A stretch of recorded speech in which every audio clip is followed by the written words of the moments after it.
Continue.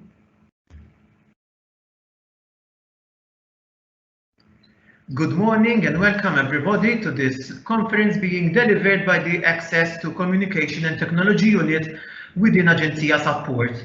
Thank you for joining us this morning for the AAC online conference promoting independence from childhood through adulthood. We have a number of speakers who will be addressing several subjects along the 4.5 hours that we will be spending together.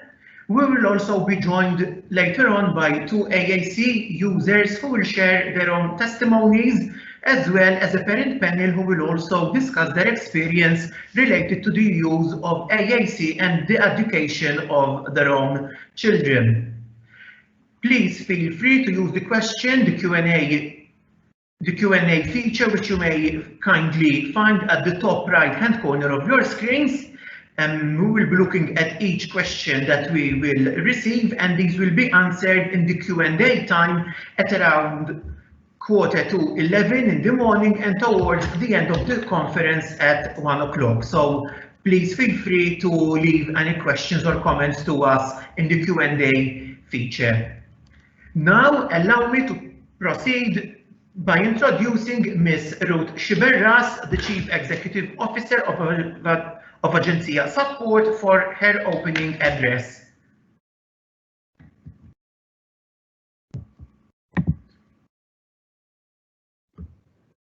Thank you. Thank you, Jonathan. I welcome you all for this seminar, and I hope that we have a fruitful day.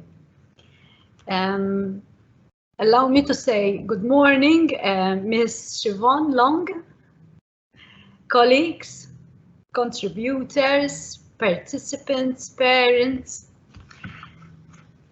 Good morning and thank you for joining us today.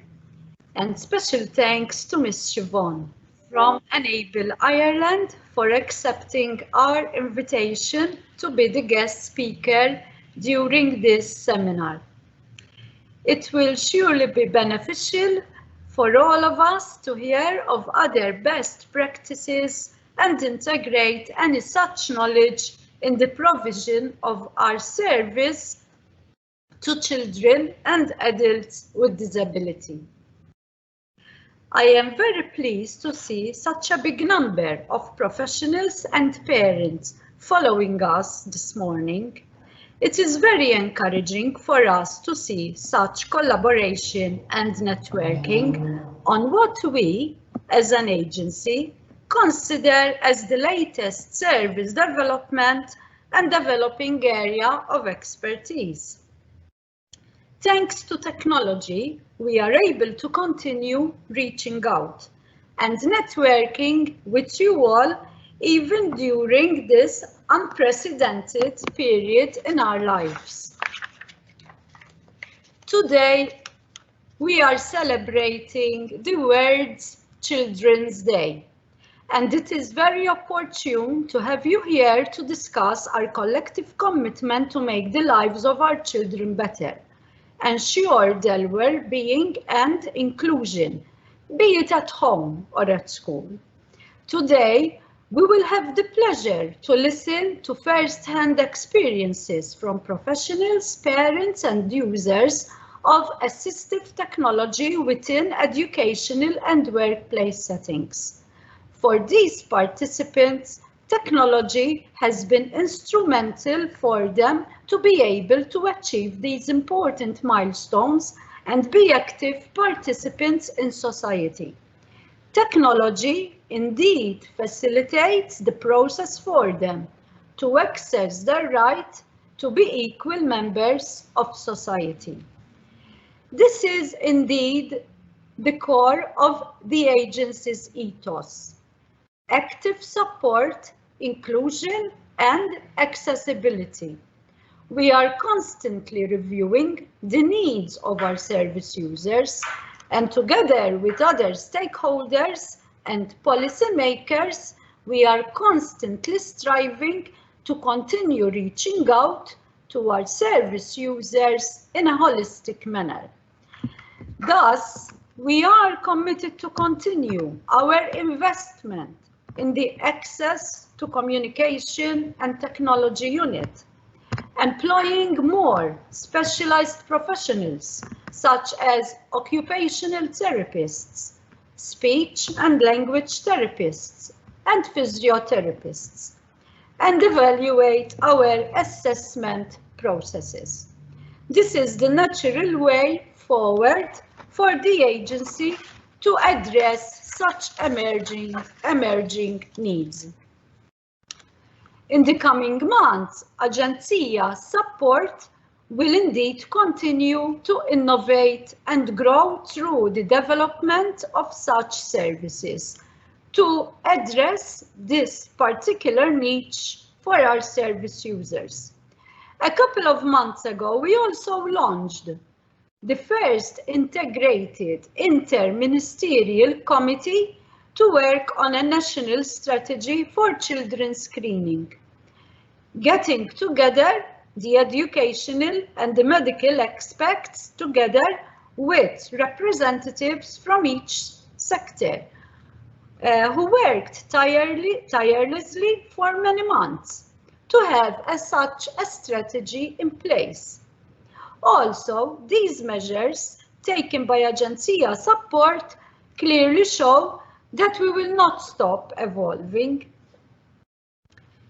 To ensure that a person with disability in Malta, irrespective of disability and age, are served with the best interventions possible.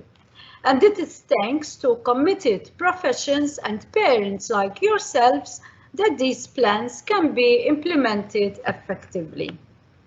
This seminar was made possible thanks to the therapists and within this relative new service, ACTU, within the agency.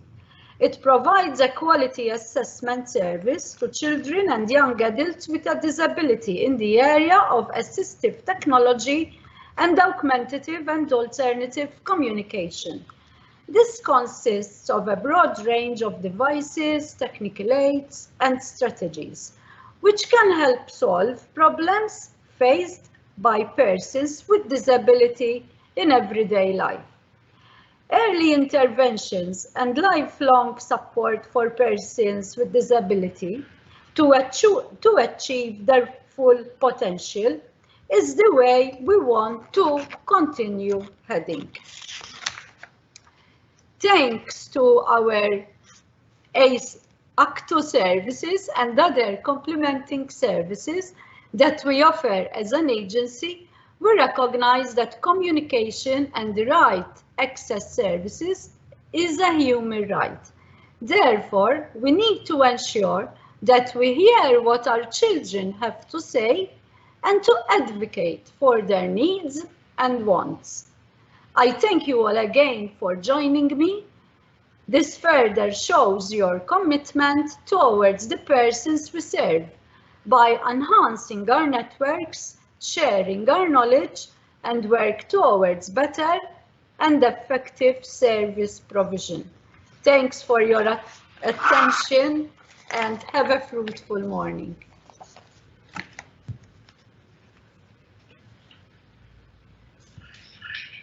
Thank you for joining us this morning, for the participants, for your opening address. We will now be moving on to our keynote speaker, Ms. Siobhan Long from Enable Ireland, who has been so kind to accept to deliver the keynote address for this online conference relating to the importance and the use of the AT passport, as well as having the service user at the center of the decision-making process. Ms. Siobhan Long has worked in the field of assistive technology since 1991. Siobhan's current role involves management of Enable Ireland's National Assistive Technology Training and CTEC services. Siobhan works with two teams of highly skilled individuals who strive to deliver innovative person-centered AT and custom seating solutions to a wide range of individuals with different abilities and needs. In 2016, Siobhan began a partnership with the Disability Federation of Ireland, resulting in the publication of a discussion paper, Assistive Technology for People with Disabilities and Older People. Since then, she has been working intensively on an advocacy and lobbying program to promote the adoption of the recommendations contained in the discussion paper. Chief among these are the establishment of a national AT passport to address the significant gaps in service provision as AT users transition through life. We will now proceed with a video that Ms. Siobhan Long has asked us to show before she commences with her presentation. Siobhan, thank you for joining us this morning, and we look forward to following your keynote address. I think the main benefit of assistive technology is for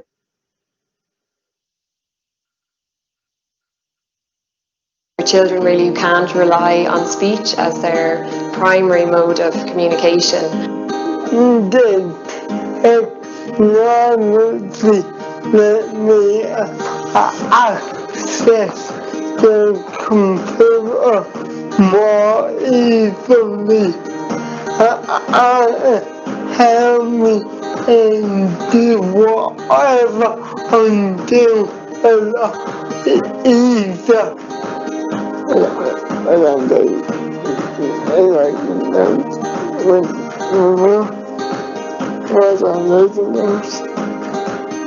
Gives me the ability to do stuff that I wouldn't normally do, so it gives me independence and freedom. I can do stuff when I want and how I want, and I'm more in control of what I want to do. I always use Switch Access to play music and access my iPad. But since iGaze, I can now pick my own notes and make my own melodies. iGaze is the way forward for me, as I can work more independently and not have to depend on people to connect switches, and I can access a lot more programs through iGaze. That has given me the confidence to go into a world I never thought possible. So, Owen, what do you think of your communication device? I think it is great. One of the difficulties that we always try to overcome is that we need third-party devices. If there was a chance that the thing is already inbuilt into the device, that there is no need to buy a very expensive piece of equipment to make it switch accessible or any other thing, that'd be great.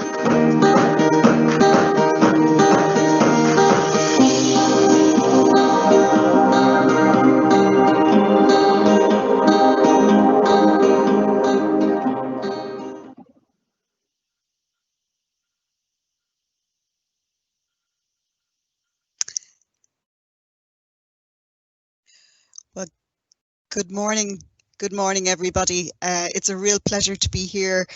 I'm Siobhan Long, and Jonathan, thank you for the introduction. I was really interested to hear Miss Ruth speak in the introduction about the role of Agencia support and also of Act 2 in terms of providing support, inclusion and accessibility, and that very much mirrors what we work with as well in Enable Ireland as founding principles. So I think it feels even more fitting to be part of your very exciting morning, and thank you for including me. That's really great. I'd like to share with you some of our experiences in Ireland. I think that Malta and Ireland share a lot in common, and not just in our temperament, but also in the systemic challenges that we can face in relation to the provision of assistive technology and augmentative and alternative communications technologies. So I'm just going to share my screen with you now so that you can see my slides.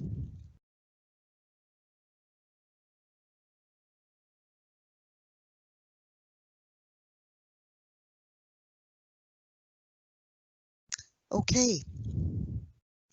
So my presentation focuses on ensuring that AAC users are at the center of decision making, and I'm suggesting that this can be supported through the introduction of an AT passport.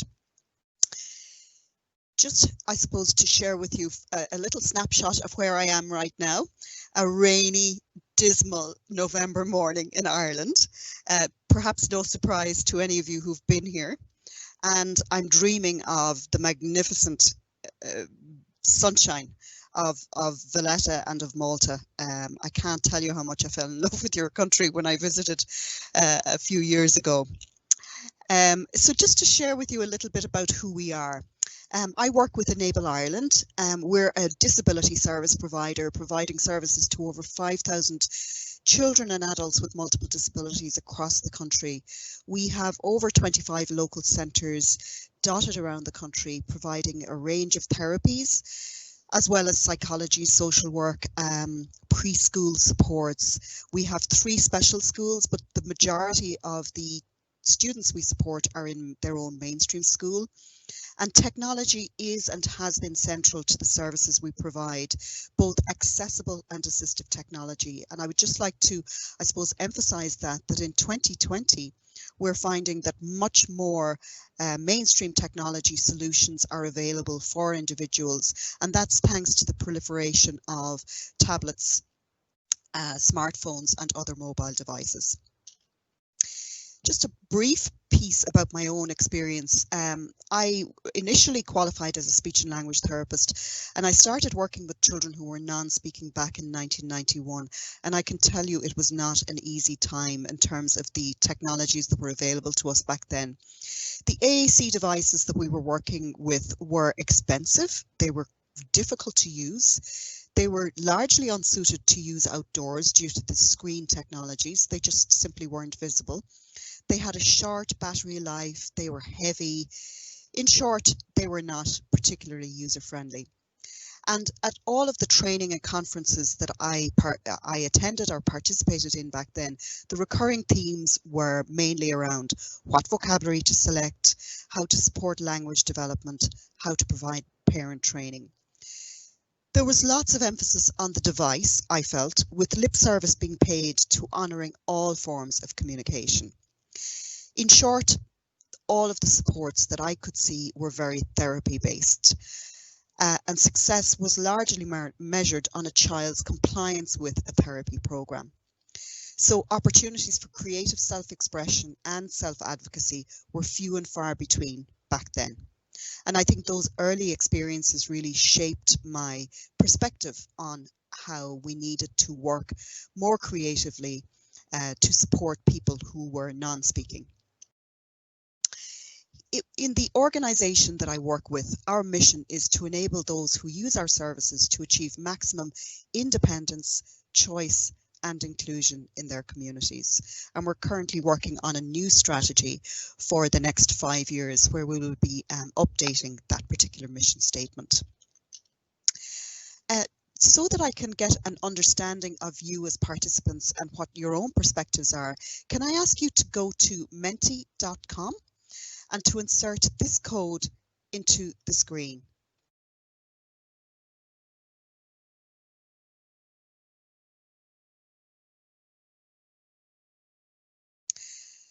So the code is 6882121. And my question to you is, what one word describes the role of AAC in the lives of those who need it? What is the role of AAC in the lives of AAC users? So it's just a reflection moment for you. And as you type your words into your screens, they will appear here on this.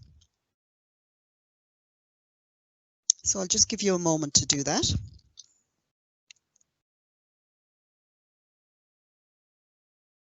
Vital. Independence. Indeed. Expression. Absolutely. AAC is fundamentally a route to self-expression.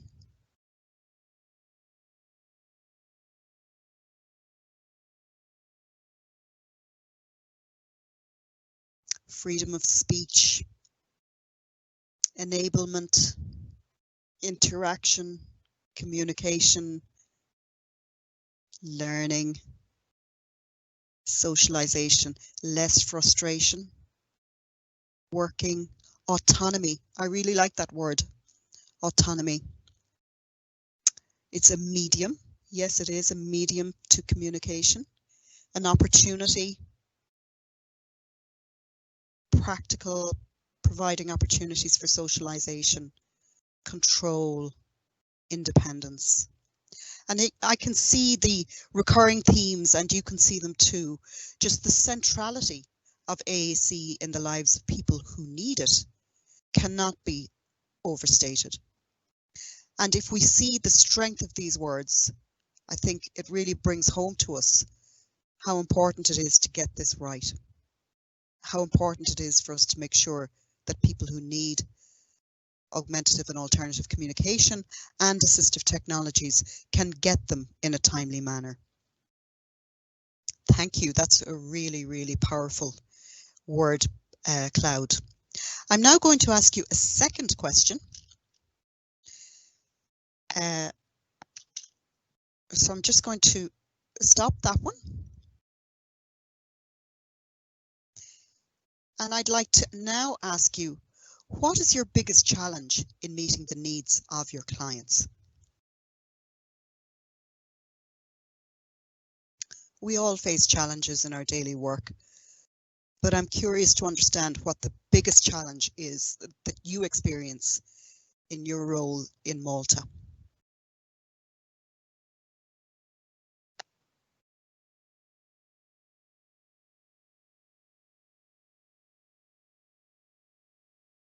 Access to funding. I'm guessing that's funding for the technology itself, possibly for the training as well.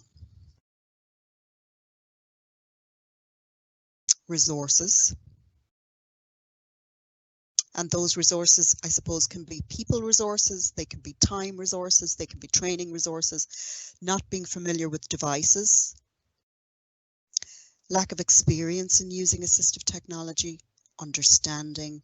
So your biggest challenge in meeting the needs is understanding what their needs are, perhaps understanding what technology might fit well with their needs. Awareness, a low level of awareness.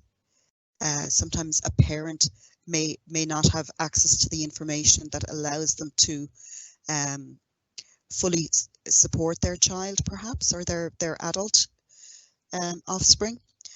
Accessibility, so that might be accessibility of the technology itself or accessibility of the system to the user.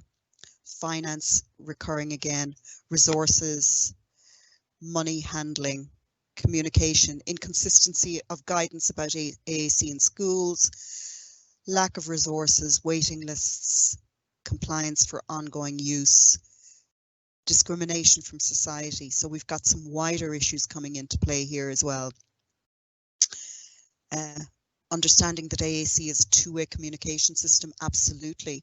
It's not all about output. We know that communication is circular. Time is a precious resource.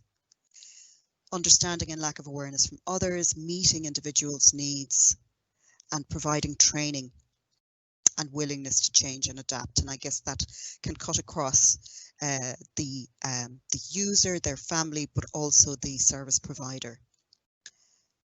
And believing in the client, ensuring that people support that person to develop their own independence in communication or in other aspects of their lives. Teaching peers to learn how to use the device to enable two-way communication.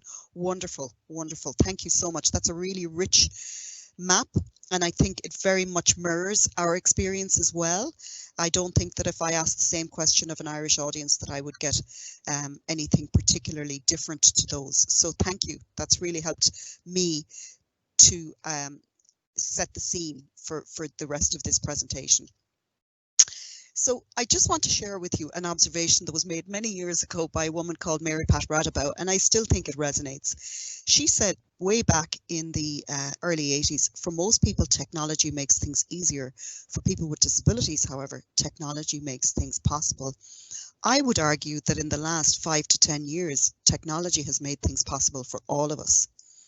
The use of smart technologies and mobile devices has meant that we've been able to do so much more now through technology than we previously would have had. And COVID-19 is surely proof positive of that even further. Look at how we're able to communicate and share on a webinar such as this, thanks to technology. If COVID had struck 10 years ago, we would be in a very different position. So I'd like to frame this presentation around assistive technology, because AAC is one example of assistive technology, which is a broader umbrella term. And just to define it, I'm going to use the World Health Organization's definition, because I think it's a particularly all-encompassing one. And the WHO defines assistive technology as assistive devices and technologies are those whose primary purpose is to maintain or improve an individual's functioning and independence, to facilitate participation, and to enhance overall well-being. So improving functioning and independence is really, I suppose, evaluated in terms of how that enables a person to participate and to feel better in themselves and in a position where they can reach their own potential. They can also help prevent impairments and secondary health conditions.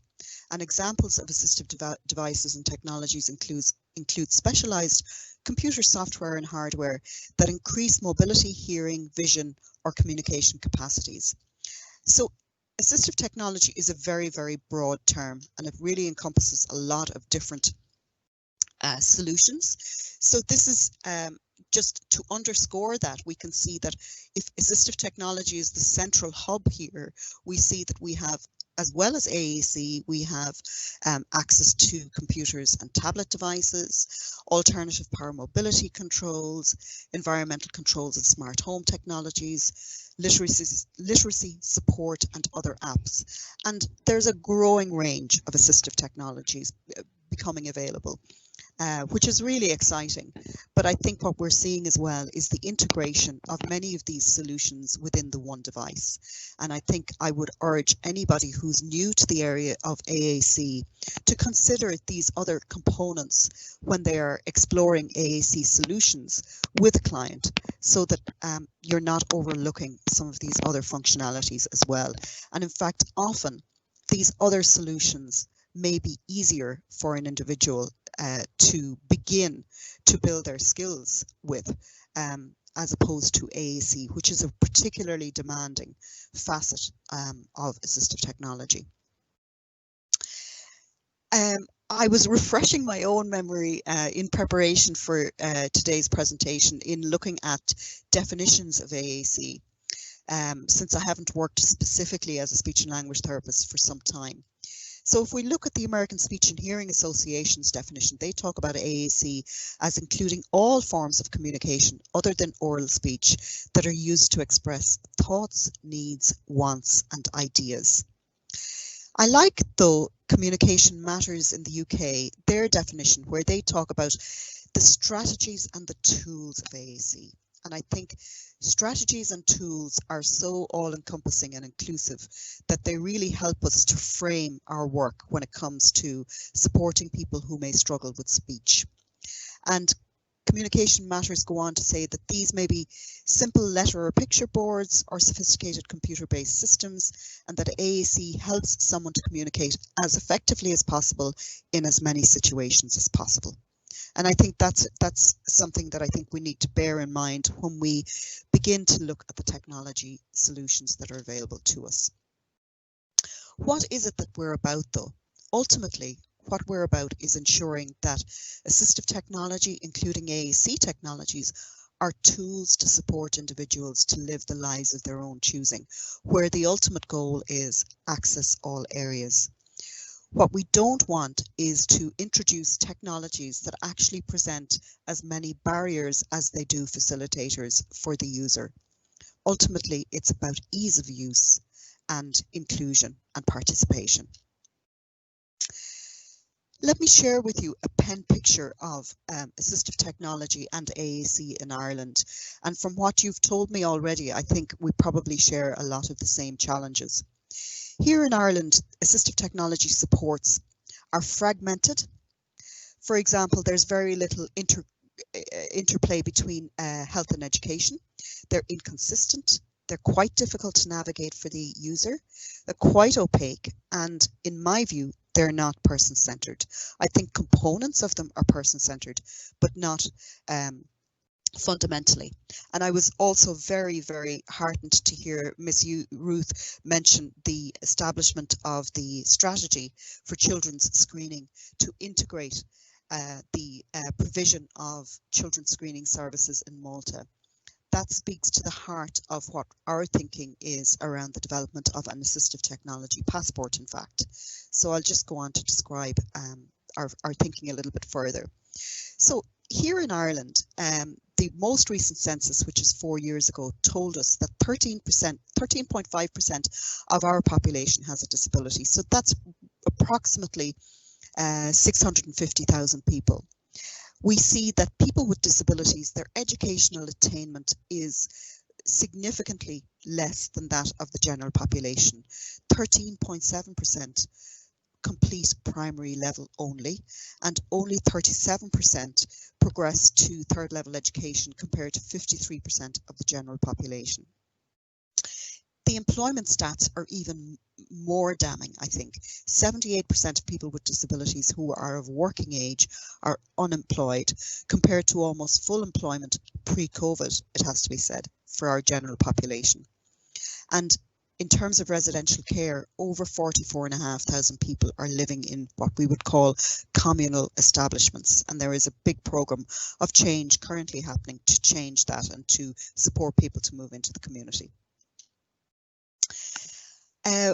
In Ireland, we've done a lot of looking outwards. I think Malta and Ireland, we're both small countries, and we by nature look outward because it's so important to see what's happening in the wider world, and we can't exist without engaging with the wider world.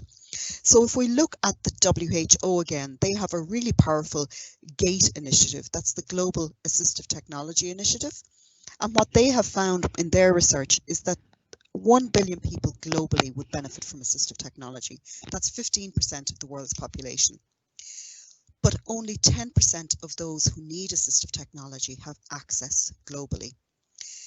There's a 50 to 70% unemployment rate in industrialized countries. And as you can see from my previous slide, that's even higher in Ireland. And there's an 80 to 90% unemployment rate among people with disabilities in developing countries. So our support of individuals through the provision of technology is actually essential to enabling them to break these barriers, to defy the statistical odds that we're seeing replicated across the globe. So in Ireland, what did we do to see how we could address these inequities? Well, we did, as Jonathan described, work together with the Disability Federation of Ireland to publish this discussion paper, Assistive Technologies for People with Disabilities and Older People. And in that paper, we lined out a series of measures that we felt were important to create an assistive technology ecosystem in Ireland. Just to share with you some of the results of a survey that we undertook as part of the research for that paper. Interestingly, we found that contrary to what we expected that the Health Service Executive, or the HSE, was the largest funder of assistive technology in Ireland. In fact, that was not the case at all.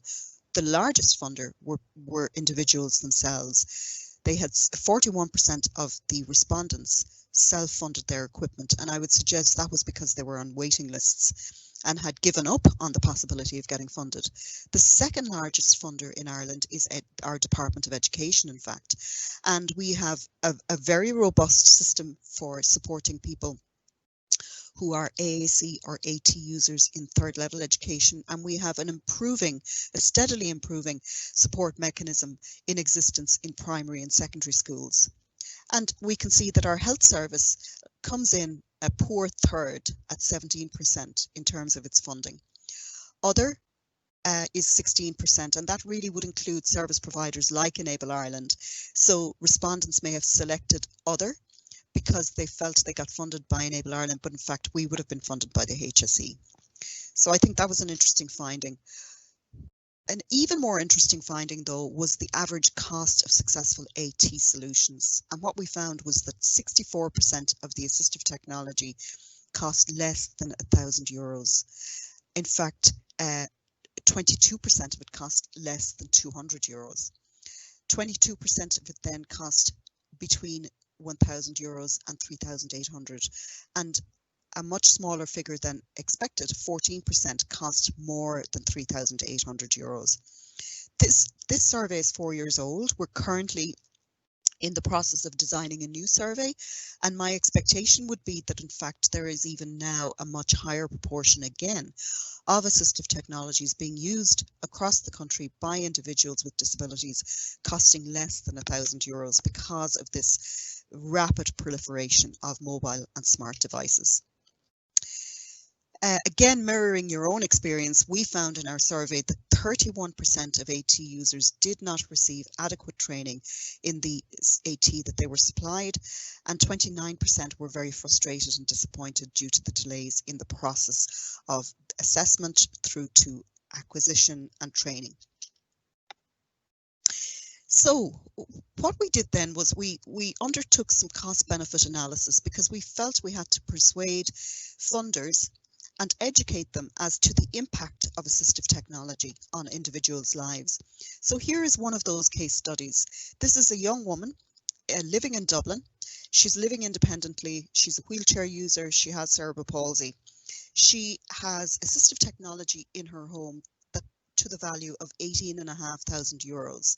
That would include electronic door and window openers, alternative controls for her leisure devices, a CCTV camera, and so on. So she has €18,500 worth of equipment.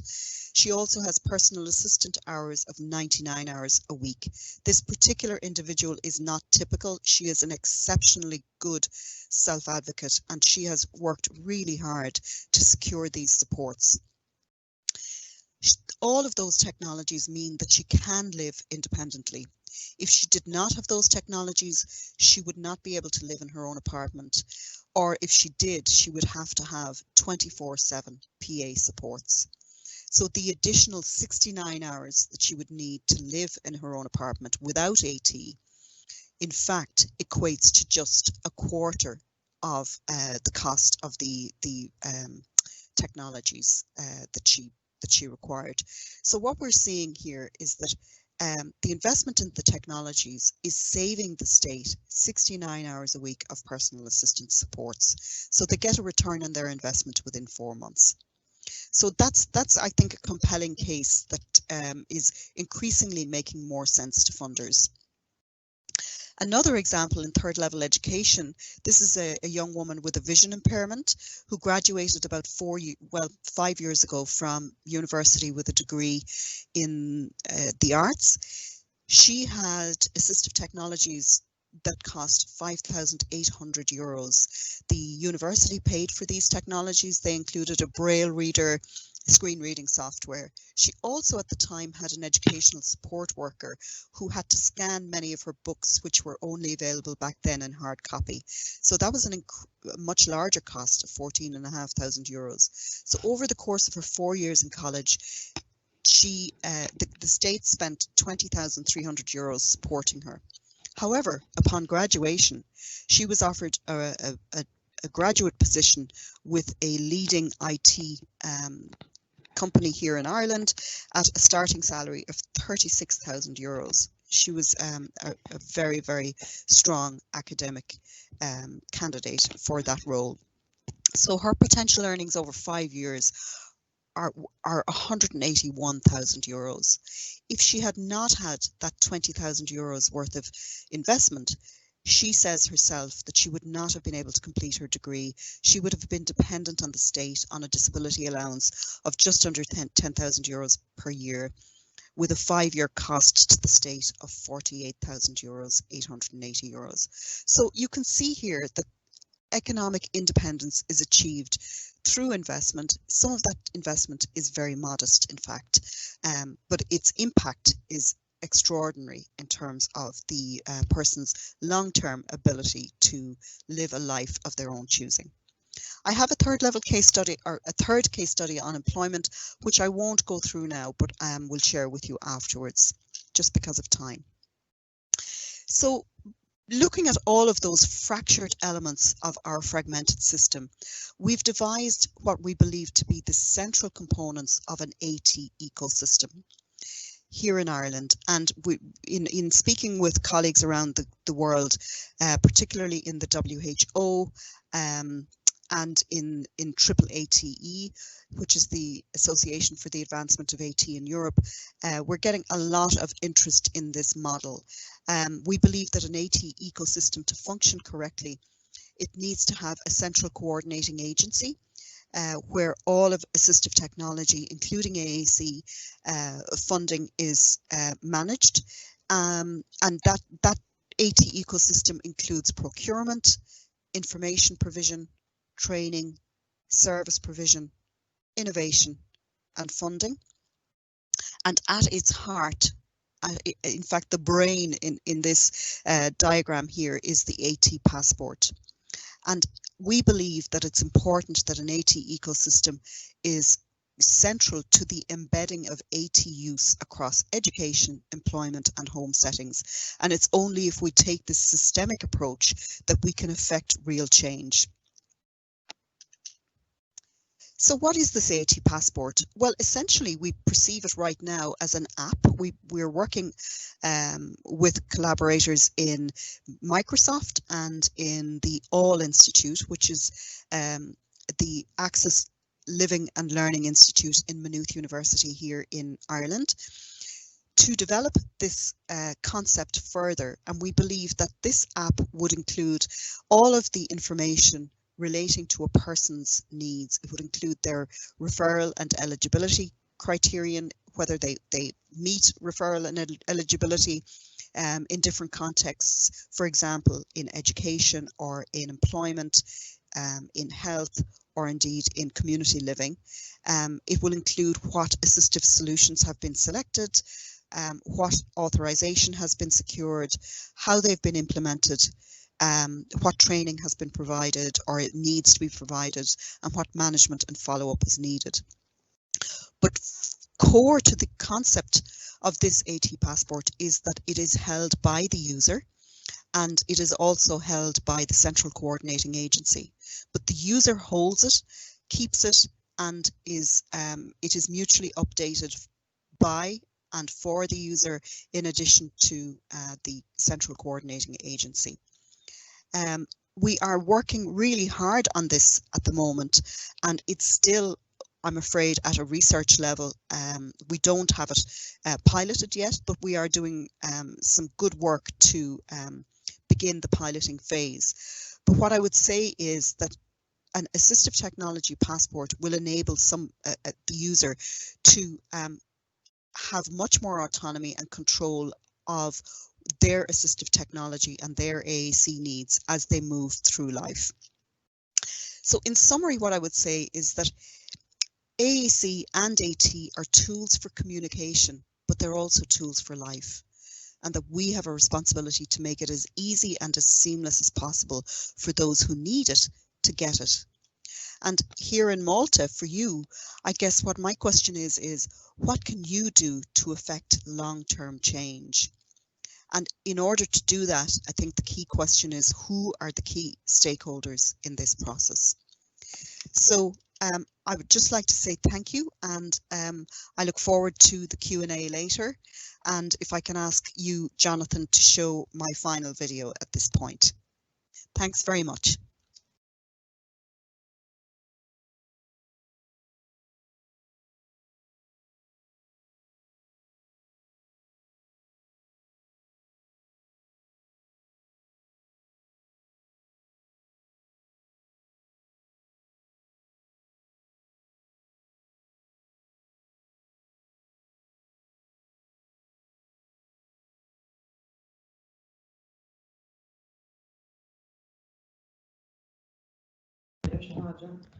Siobhan, we just have a minor technical issue. We'll upload it in a second.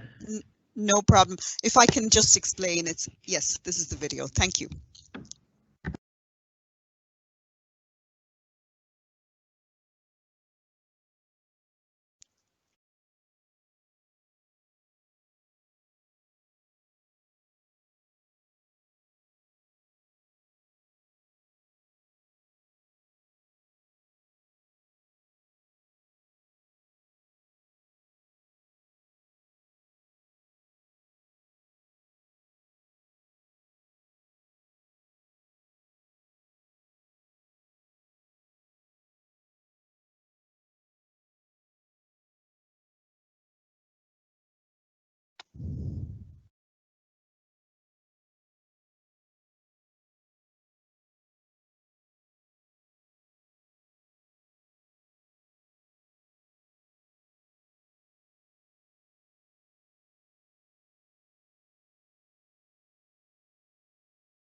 I believe that assistive technology helps the people I work with and people of all abilities and ages to be included in everything. Use JAWS, it's a screen reading software for people that are visually impaired, because I'm visually impaired. Without JAWS, I wouldn't be able to write a book that I'm writing about my life. My letter writer helped me communicate with people when I am out with friends and family and have a normal chat. I joined Facebook, Twitter, and all the other mediums. This machine has changed my life and given me such self-confidence. I can speak to whoever I want, whenever I want, and the joy of knowing I will always be understood is immeasurable. I use a power chair to get around.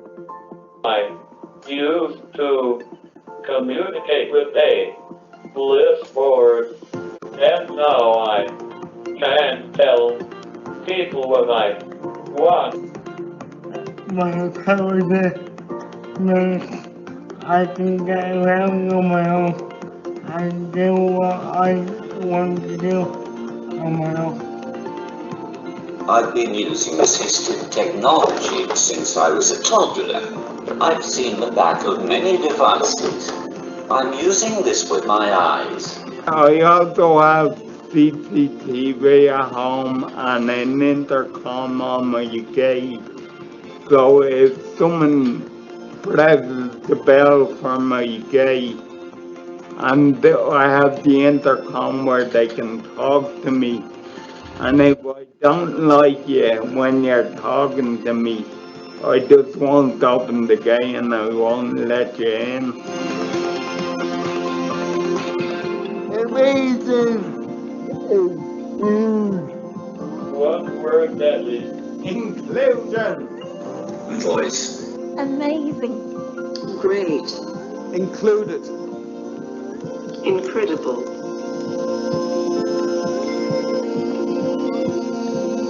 But if you're nice, I'll let you in.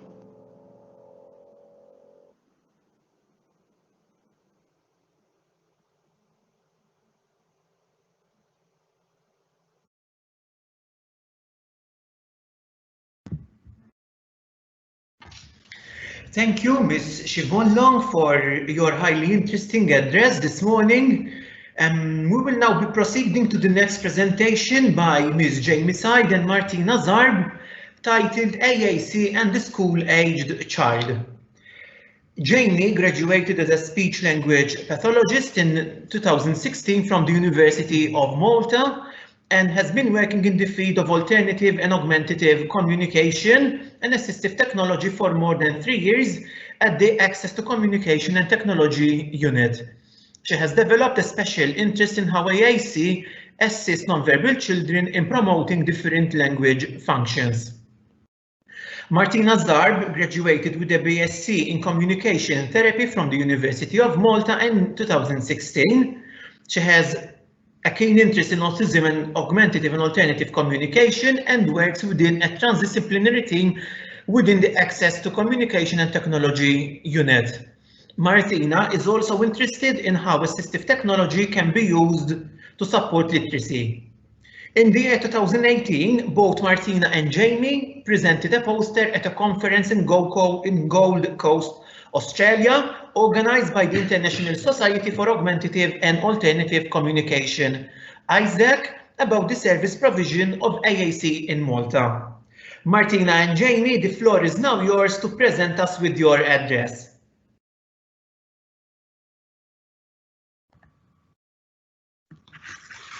All right, thank you, Jonathan, for that very nice introduction. Thank you as well to Siobhan for her very, very interesting presentation. Jonathan, I would just like to correct you a little bit because you mentioned that Martina and I will be tackling AAC and school-aged children, but our presentation will be about AAC and play. I believe Dr. Meajus will be tackling AAC and school-aged children. So just to make the audience aware of that. Okay, so let me share my screen.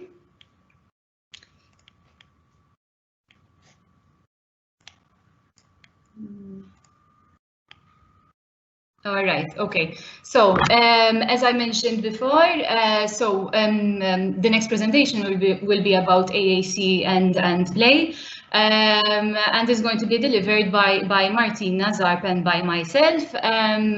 I, as a speech therapist, will be delving into play and its importance. We will be tackling the theory side of play. Then Martina, her part will explore AAC and how we can use it, incorporate it into play, and she will be delving into giving us some practical tips and ideas of what we can use.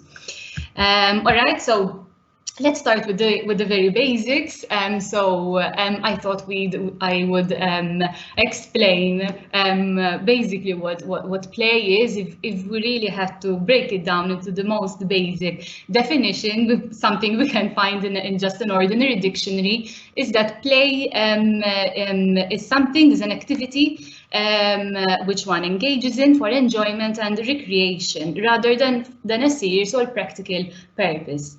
On the other hand, the other two definitions are from Jean Piaget. For those who don't know, he was a Swiss psychologist, and he's very well known for his work on child development, and he also studied education in children. So he defines play as the assimilation or the child's efforts to make environmental stimuli match his or her own concept. So basically what Piaget here is trying to say is that play doesn't result in new cognitive skills. It is solely for pleasure, and it allows children to practice things which they already know. So basically, in a nutshell, he says that play is a reflection of what the child already knows. On the other hand, if we look at the definition from Vygotsky, he was a Russian psychologist. He also studied child development, but his definition opposes the one to Jean Piaget. Basically, he say that play facilitates cognitive development actually, and that children actually learn new things when they are playing. All right, so play and its importance. So why have we decided to focus on play? So intuitively we know that play is important, but despite its benefits, we rarely associate it with learning. Usually when we think of learning, we associate things like learning the alphabet, learning numbers, learning how to count. We associate it with acquiring a new skill. And a lot of people, when they think of play, they think of fun. It's just fun. But really and truly, several studies suggest that play is a way through which children learn. So basically, children learn through play. Therefore, we really cannot underestimate the importance of play. So this circle shows the different benefits of play and its importance. So if we start with the top one, which is stimulates early brain development. So there are numerous studies which show that play acts as a perfect medium for the brain to build a solid foundation. So this solid foundation is made up of different brain cells. Through play experiences, these brain cells can develop really well. Without those play experiences, unfortunately, this foundation is not very solid. So if we move on to the next one, it's improve intelligence. So play has been associated with higher intelligence in later life. Some studies in the US found that offering toys to infants regularly leads to higher IQ by the age of 3. So I think that's rather fascinating, actually. And also, it's good to mention that play just enhances the child's cognitive, linguistic, and social development. So the next one is spark creative thinking. While playing, play is a very good opportunity for children to exercise their creative thinking skills. So it really and truly it increases their creativity. For example, if you take free play, it encourages children to explore and design their own games. Whereas, for instance, if the child is engaging in pretend play, it requires the child to act out scenarios and imagine them out, basically. And as we all know, imagination fuels creativity. So the next one is promote impulse control and emotion regulation. So some of you might be aware that self-regulation is essential for school readiness. So when we talk about a well-regulated child, we expect that such children can wait for their turn, they resist the temptation to grab objects, and they can control negative emotions as well. Some studies have found that higher play experiences with their caregivers can result in children being better at having at emotion regulation, basically. So the next one is grow social competence and empathy. So play is crucial in enhancing social development. For example, if they are negotiating with their peers, it is maybe most of you may know that it is an excellent opportunity for social interaction. So when children are playing, they are essentially interacting with each other. And it also helps to develop empathy skills, which we find is a very, very important skill in the future when children come to become adults and understand other people's feelings and beliefs.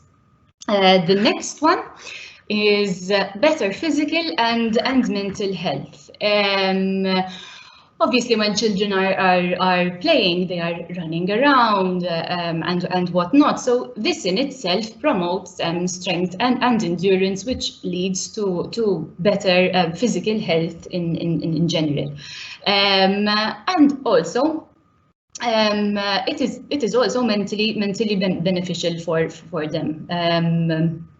So that I found to be quite interesting.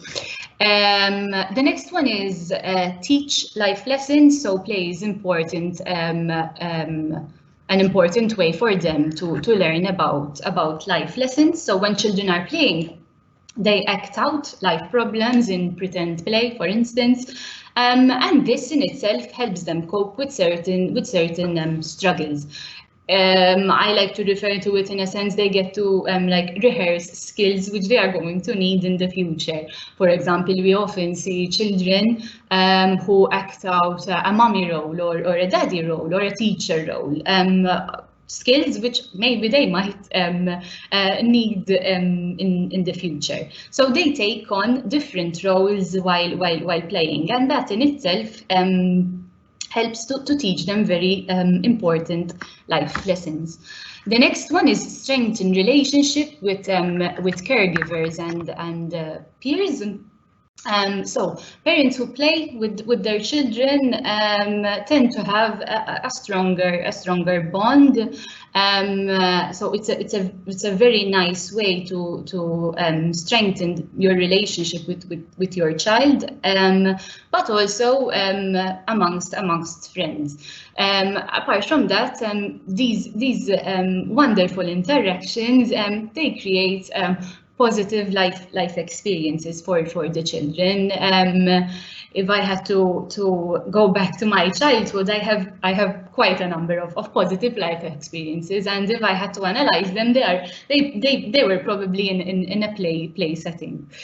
And the last one, last but definitely not least, is improve communication, vocabulary and language. So the link between early play and communication skills has been studied for the past couple of years.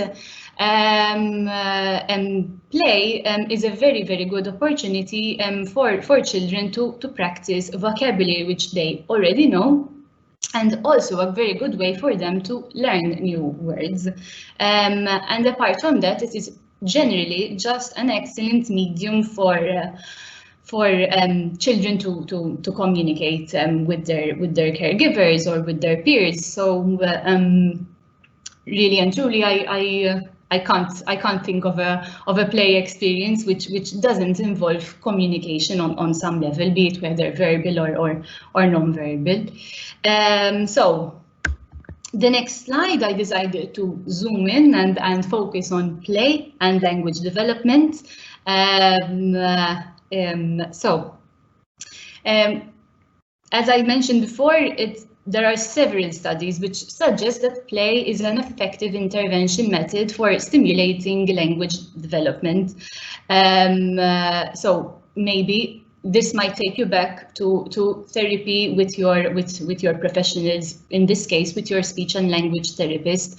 I'm very sure that most of them, if not all of them, use play as an intervention method for working on language or speech or whatnot.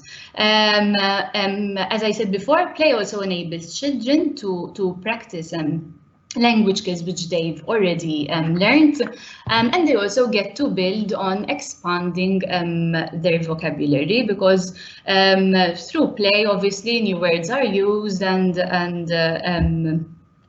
vocabulary they've already know, they can get the chance to practice it. I've also mentioned this as well, but I'll mention it again, that play can be used as a medium through which new vocabulary can be modeled. Obviously, by modeling here, I mean not just the communication partners when it comes to adults, but even from children. Other children can learn from their peers. In fact, children who have limited opportunities for interaction will often have immature speech development. Studies have found this. And also, building social development is fundamental in acquiring and encouraging language development. So, we've given a basic overview of what play is and play and its effects on child development, and in particular language development. But here I'd like to focus on play and children with a disability. Children with disabilities are at a distinct disadvantage when it comes to play, unfortunately. So, for instance, if we take the problem of mobility, for instance, if a child in a wheelchair, for example, will find it impossible to play certain games like hide and seek. Visual problems, if a child has any visual issues, he will find it very difficult to find and investigate toys, for example. And if we look at cognitive disabilities, unfortunately, they tend to limit the development of pretend play. Apart from that, I think it's worth mentioning that children with a disability, we're aware that they are often very busy attending therapy, attending hospital appointments, and to put it very plainly, they often don't have time to play, unfortunately.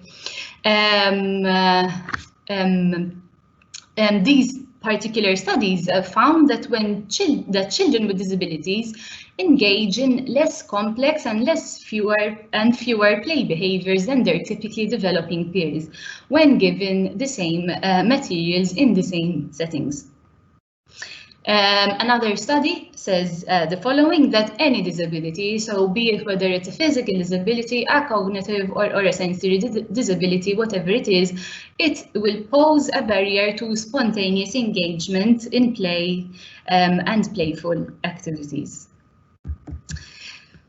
All right, so we've discussed what play is like for children with disabilities. We've given a basic overview about that, but what can we do now that we know what their problems are? How can we try, and as adults, how can we try and intervene and try and help them with their problems?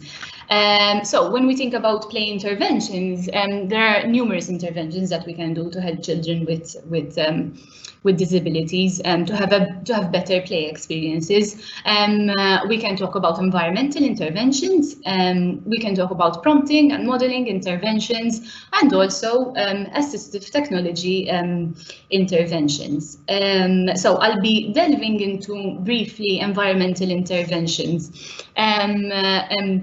Martina will be giving us more in-depth information about prompting and modeling interventions, and also about assistive technology interventions. So when we speak about environmental interventions, it's basically just appropriately arranging play environments. You'd be surprised that environmental arrangements can have a very, very positive impact on expanding play skills and social interactions of children with disabilities. This is something when we think about environmental interventions, maybe it's not something easy that can come to mind, but really and truly, arrangement of the environment is something that is simple, is non-intrusive, and is relatively easy, in my opinion. So if we were to give a few examples, it can involve things like altering the environment to make it more adaptable for children with disabilities. For example, adding a ramp to a playground so that a child using a wheelchair can access the playground, basically. Effective groupings of children, so grouping children according to their language level and according to their abilities as well. Choosing the appropriate toy. Martina will be giving us a lot of information about this, and she will be giving you a lot of tips about how you can choose the appropriate toys, what to look out for, and basically just arranging the play environment in general. One thing I'd like to mention as well is adult facilitation, because this is key when it comes to play and children with disabilities. Unfortunately, without adult intervention, children with disabilities tend to prefer to play alone, for instance, and this can unfortunately result in isolation, which we obviously do not want. So really and truly, as adults, it is up to us to provide them with the appropriate context for play and the appropriate toys for them to play with. Our work doesn't stop there, but we have to go further than that. So we as adults can also learn to use certain strategies that we can use while playing with children with disabilities. So strategies like prompting, like modeling, etc. As I said, Martina will be delving into this further. With that being said, speaking of Martina, I will now hand over the presentation to Martina, who will be giving us a more practical side of AAC and play. In your hands, Martina.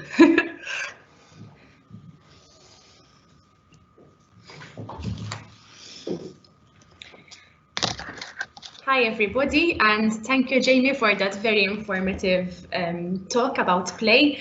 So now that we know what play is and how important play is in the development of our children, it is really and truly up to us to provide the proper interventions and strategies, and also make assistive technology interventions where needed so that we make sure that the environment is adapted according to our child's needs. I'm going to be tapping into more detail on prompting and modeling strategies and also assistive technology strategy interventions and how we can adapt toys for the benefit of our children. So let's start off with prompting and modeling. So what is prompting and modeling? Basically, we're making reference to when we speak to our children and providing them with the language they need to use in certain situations. So how are we going to use modeling and prompting when playing with our children? So first and foremost, we need to prepare an activity. We need to think of what our children like to play with, what they find fun, what is engaging to them, and prepare these toys in a way that they are easy for them to find. So if our children like to play with puzzles, we make sure that we have puzzles available. If they like cards or dolls or even a sand table, we make sure that we have everything at hand for our children to play with. And then once we have prepared the activity and we know what we're going to do, it's time to engage the child into play. So we can engage by using facial expressions, by using a nice and inviting voice. We actively participate and join with our child when playing, and also make sure that the child is attending to what we are doing. Now let's have a closer look at what we really need to do. So we've joined into play, but obviously now we need to create opportunities for communication. We need to create opportunities for taking turns. And obviously we can only do this by creating a structured and routine environment. So we've joined with our child in play, we're interacting, and we're seeing that the child is playing and what we're doing. If we see that a child has already started playing with something, you can always join in that play and model to what the child is doing. So how are we going to create opportunities for communication?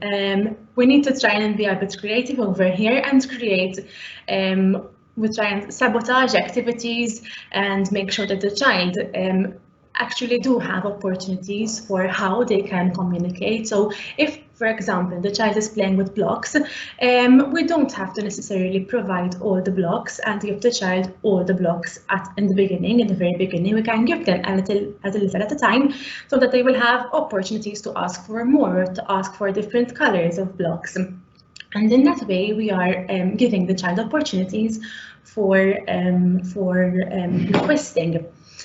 We can, as we're going along, model and comment. We need to remember that the system, if the child has an AAC system, is not only for the child to use, it is also for us as adults to use and model and speak to the child through the device. So in this way, we can model things like, oh, you want more blocks, or oh, it's a red block, you can comment on what you're seeing, or oh, you're building a tower.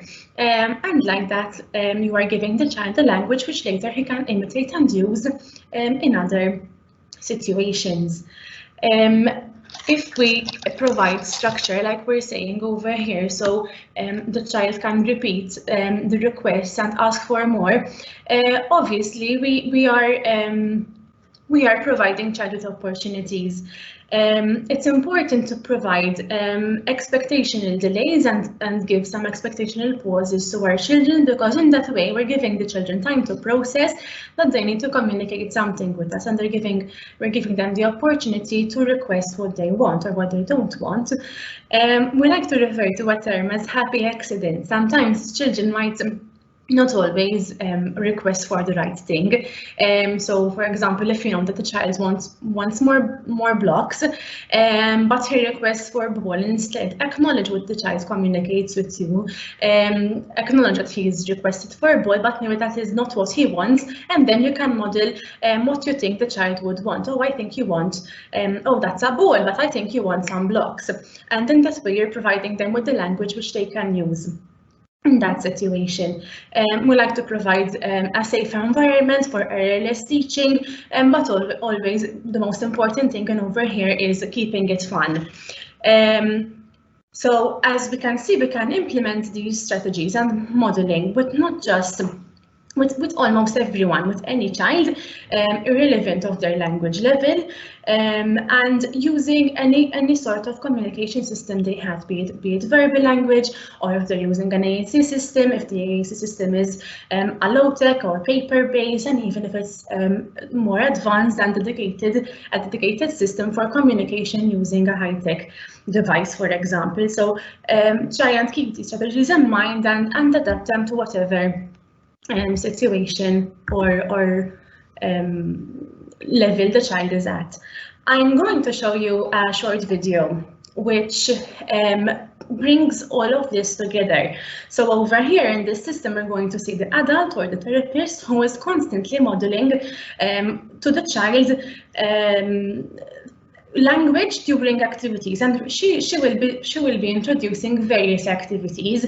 So we'll be seeing that the same strategies can be used across any sort of system, and also with different activities.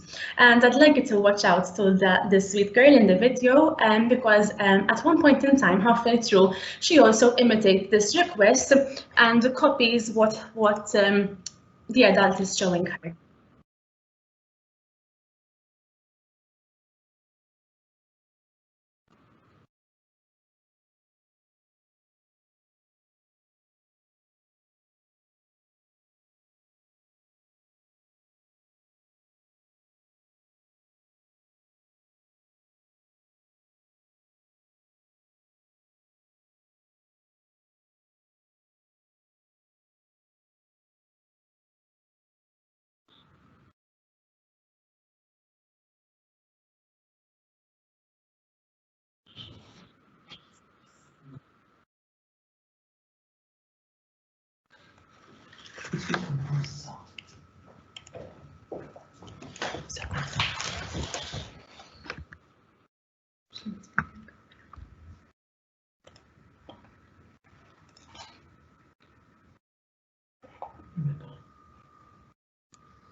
So you can reach them. And why don't you pick something out of my bag?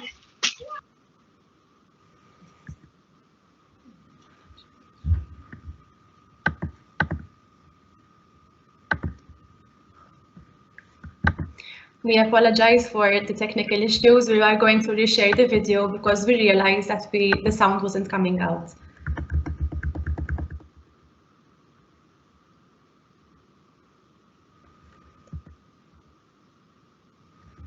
Here we go again. Okay, I have my words in here. Let me put the words up here so you can reach them. And why don't you pick something out of my bag? Can you pick something out? Or do you want to choose off of here? What do you have to tell me? I want bubbles? Absolutely. Let me find my bubbles. Here they are. Here's my bubbles. Do you want to blow bubbles? Bubbles are for blowing. Do you want to blow? Or do you want me to blow? You want to blow. Ready? Set, blow. Do you need some help? Help? Can I help you? Teachers, if I could have your attention for expediency, and I know I'm. Oh, did it get on your eye? Third, fourth, fifth Oh, are you all done? Do you want more? grade. Third grade. More? Okay, let's do more. Do you do more or all done? No. All done? Should we do something different? You want more? Let's do more.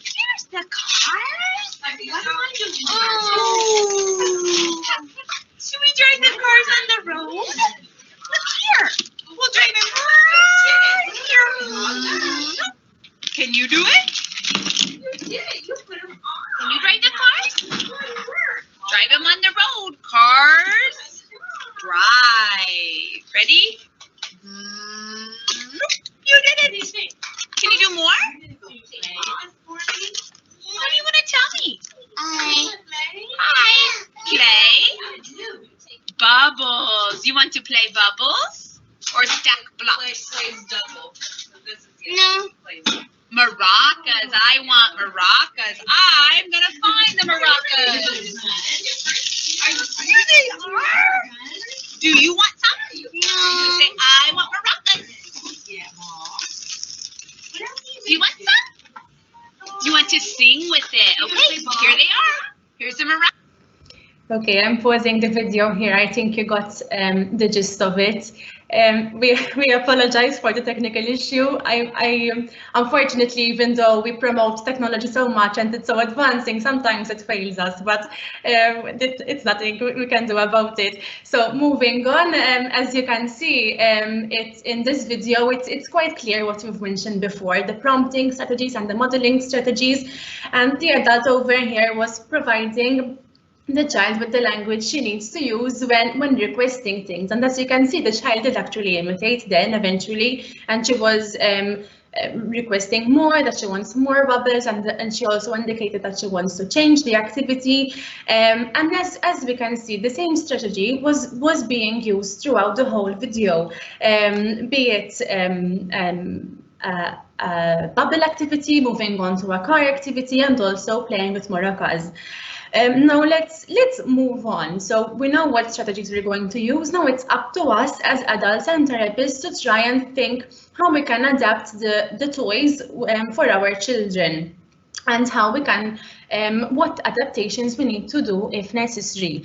So we might notice when working and playing with our children with disabilities that sometimes they might have difficulties to actually access the toys because they might be difficult to handle, or they might because the children might have difficulty when it comes to gripping and handling the toys. So sometimes you might think that we can do some simple adaptations, and adaptations can be done at home using very basic things, with things we find in our home environment. And also there are some toys which are already available on the market, and one of these are switch adaptable toys. So I'm not sure if most of you are aware and know what switch adaptable toys are.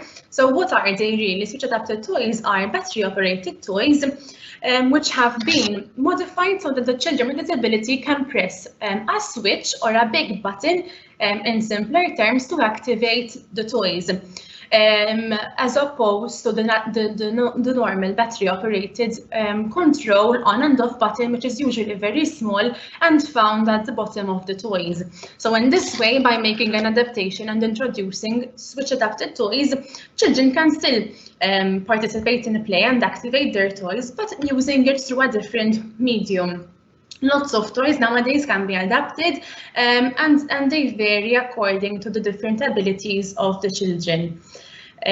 So let's just have a look at a very short video now, just to show you exactly what a switch adaptable toy is. And in this case, the child is going to be operating a dinosaur and also a fan. Let's hope that it works.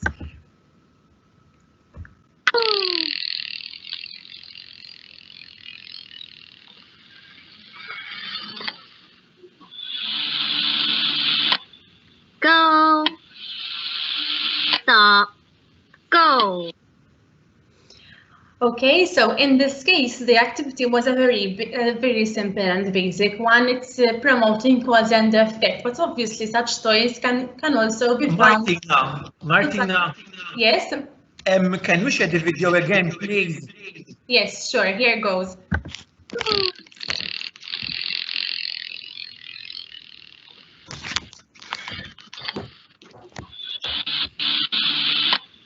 Go. Stop. Go.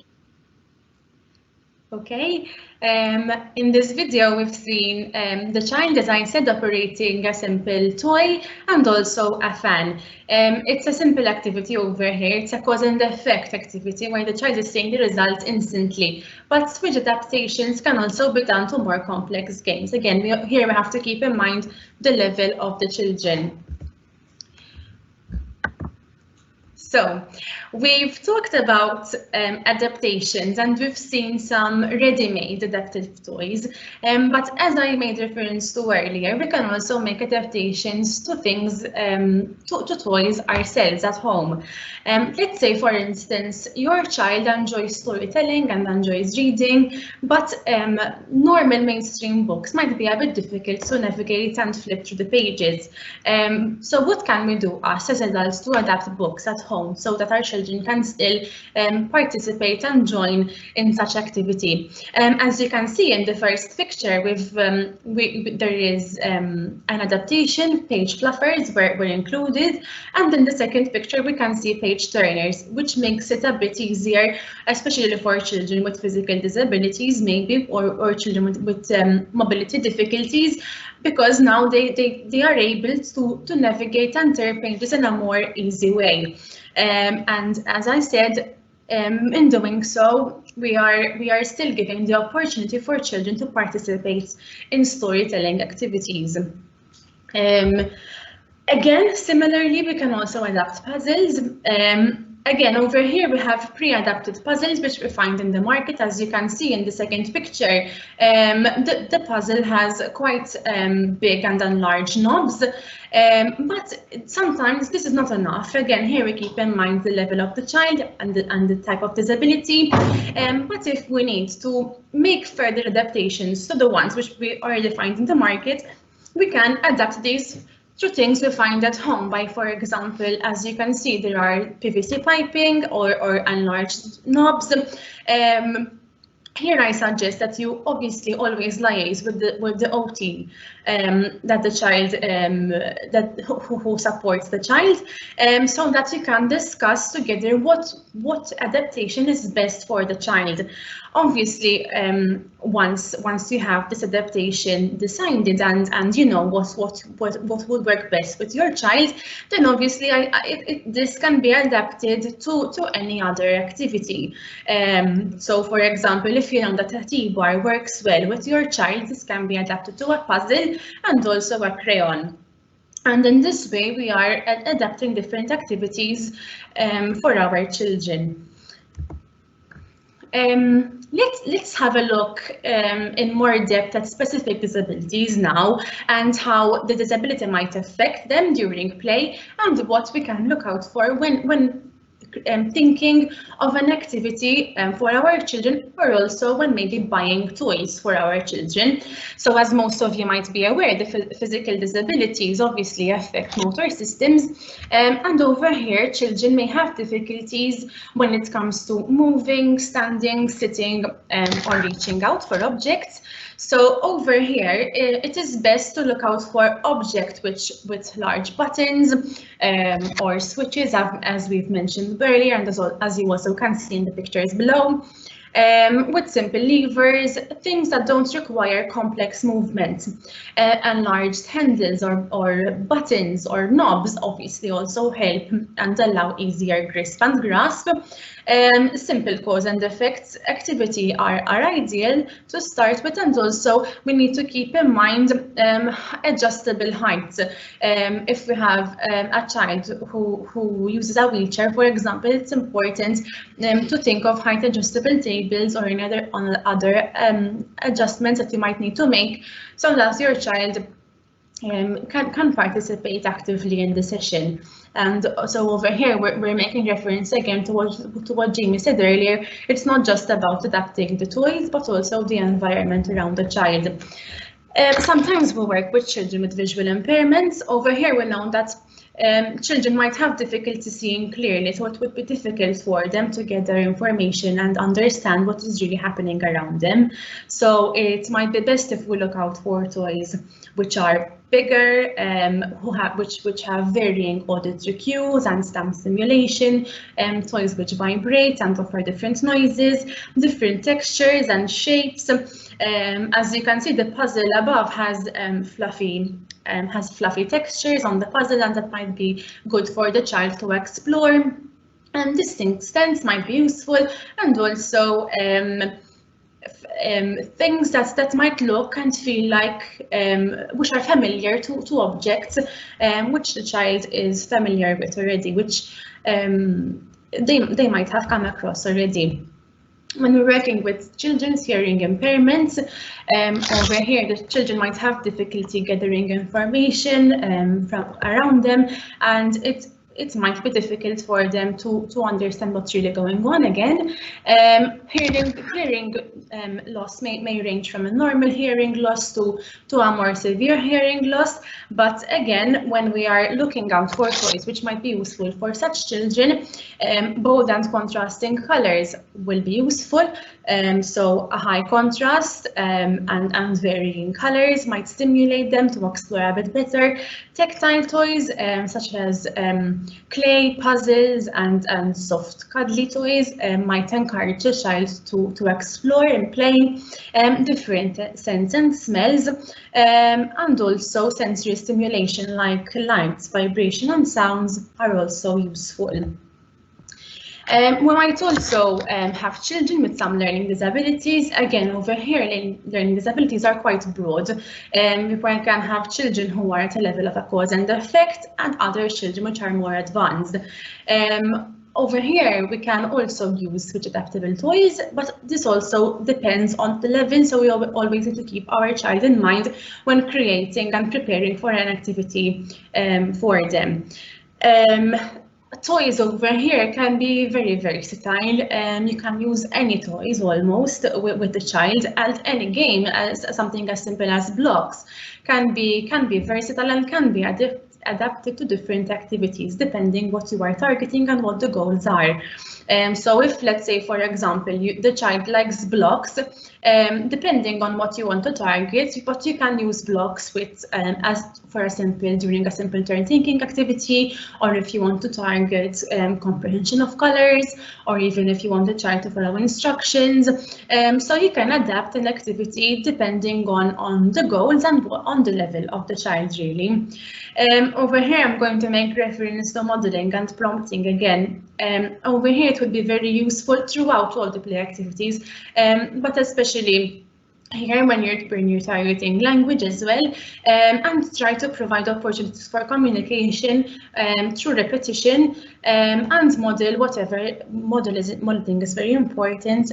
Model throughout with your children, so that we give them the language that they would need to use during activities and throughout.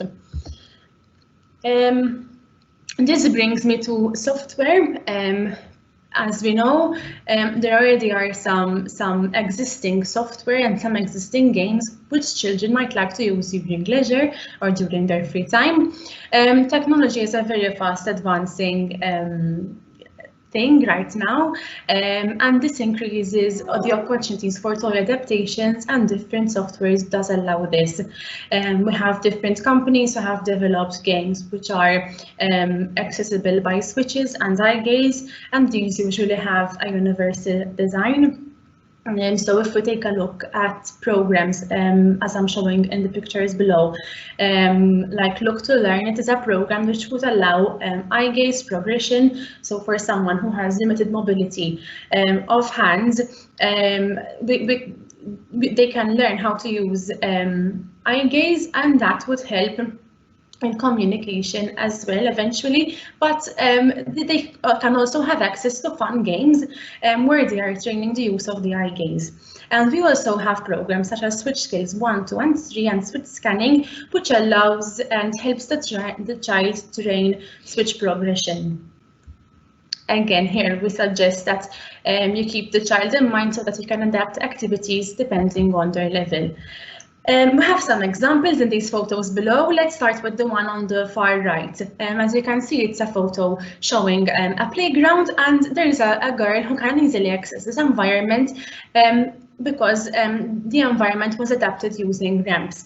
So over here, the child can participate at the playground and have fun like other children are doing in the picture. Top left, we have a picture of a group play. The activity is the children are playing with a ball, and as we can see, there's someone with a physical disability who can still participate, first of all because it is a group activity, and also because the child can participate in using his hands in this activity. The last picture shows two children playing with blocks, but here the blocks were adapted because they are bigger, which allow for easier grip and grasp. I'll be showing you a last video. This is about a sensory story. So in this video, we're going to be seeing someone who's using a lot of modalities during play. There is a book, the person is going to be reading and interpreting the story.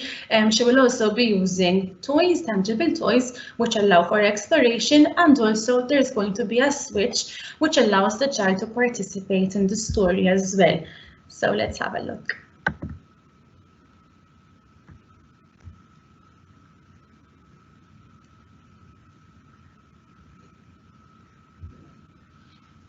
You can adapt any story to become a sensory story. All it needs is a little bit of imagination, a little bit of research and sourcing materials to bring the story to life. Now, we've chosen this book. It's called Toddle Waddle, and it's got very, very clear pictures. It's got different animals in it and different sounds. And so quite important, really, that we actually keep the sounds going through the book. It develops its own pace, rhythm and routine. And pace and rhythm and routine are what our children like to have happen. And this switch marks the start of the story. So if Anne activates the switch. Today we're going to read Toddle Waddle. Are you ready? So it's a cueing in activity for the child ready for the story. Allow the child to explore the object, have a little play one at a time with what we're actually going to be using to tell the story. Tessie Toddle. And here comes her friend. Waddle, the duck. So not having too many objects is quite a critical thing. Let the child get used to the objects that are here. Look, we've got flip-flops.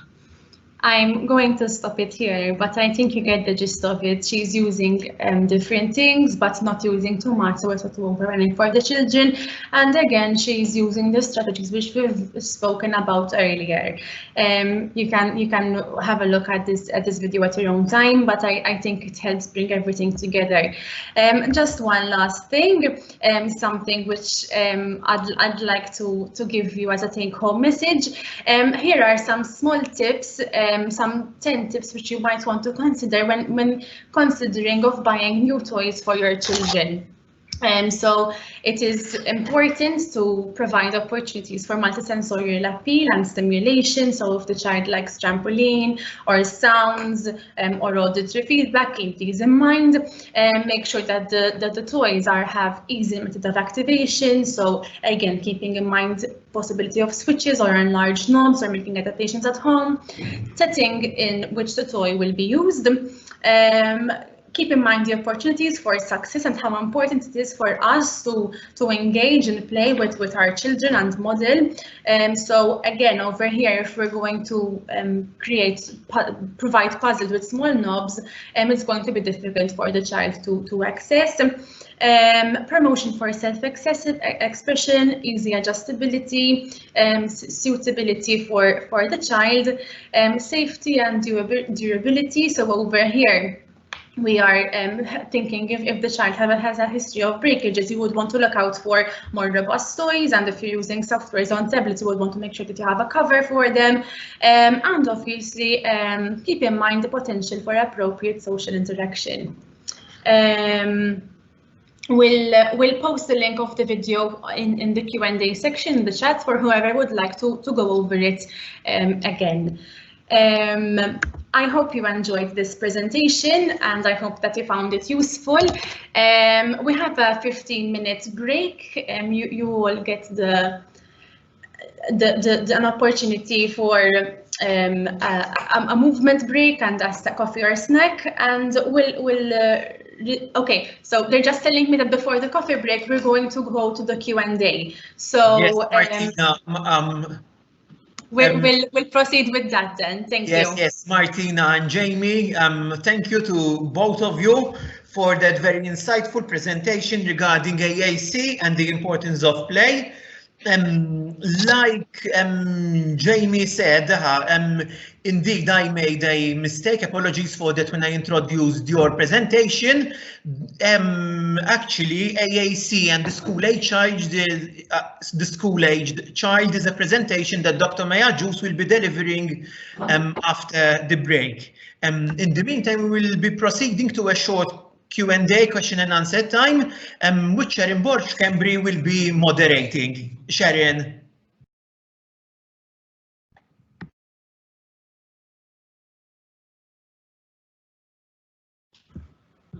Hello. So we have one question that's for Siobhan Long. So the question is, how can we make assistive technology a national priority? What would be your advice, Siobhan, on this? Thank you very much. It's a really good question, and I don't claim to have all the answers, but what I do know is that what we're learning is the importance of lobbying, actually setting aside the time and the priority for lobbying and advocacy. And that means meeting with key public servants in education, in health, in whatever we would call them, social protection here, might be social welfare, but ensuring that we reach out, inform and educate the key players with regard to policy development. If we don't do that, then the struggle that we face is that the competing priorities facing any public service and indeed government will ensure that assistive technology and AAC stays too far down on the priority list. So what my experience has taught me is that as service providers, it's been really important for us to partner with policy bodies who are more experienced in advocacy and lobbying, and that's why we would have partnered with the Disability Federation of Ireland.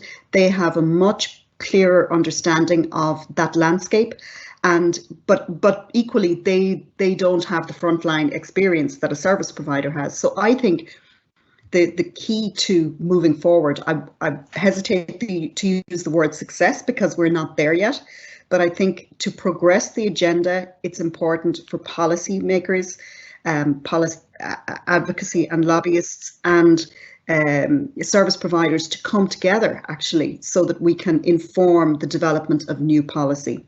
It's a slow process, but it's one that really is important. You have to build trust among the policymakers that what you are proposing is valid.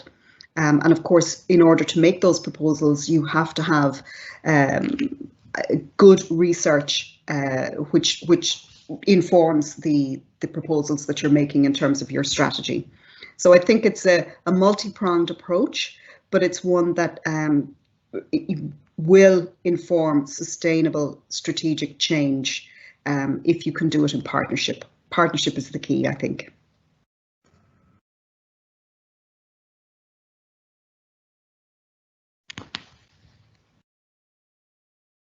I hope that answers the question. Yes, thank you, Siobhan, for that answer and for that advice. And yes, I think hopefully Malta will because we have a number of stakeholders, we as frontliners, but even from a disability aspect, we have also our CRPD, which they are also an important regulation in order to work for policy. And also when you look even at the Convention of the United Nations, assistive technology is there, and I'm sure that we need to take all of this with the research, and we are having local research as well, and we'll see how we can put further assistive technology on the national agenda as well. Thank you, Siobhan, for that.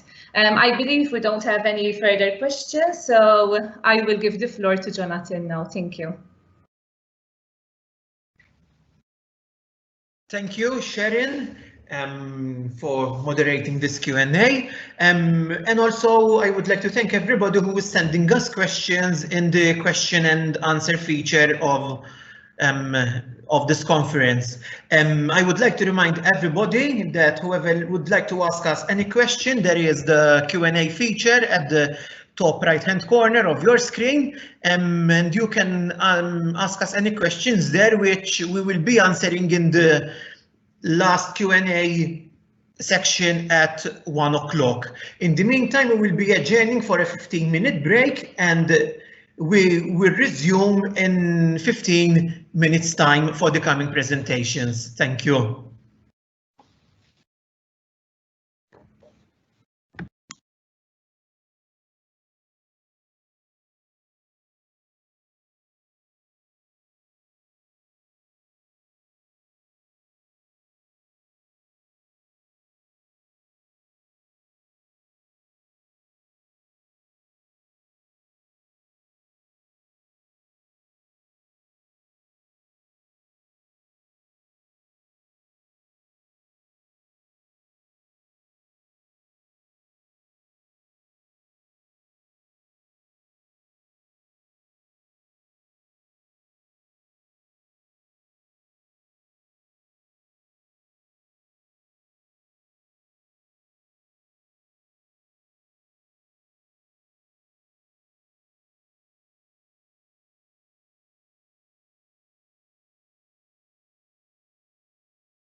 Welcome back, everybody. And let me introduce our next speaker, Dr. Maya Juice, who will be delivering her presentation about AAC and the school-aged child.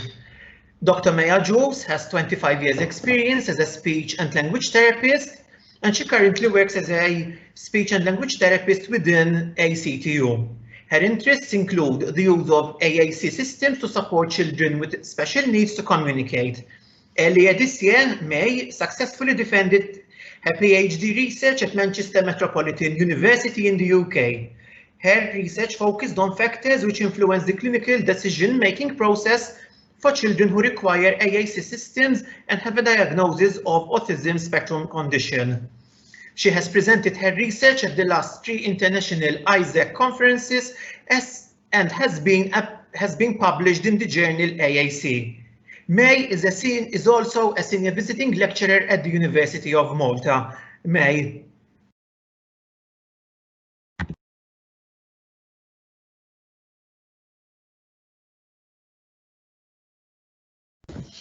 Mike, May, please. Okay, thank you very much for that, Jonathan, for that nice introduction.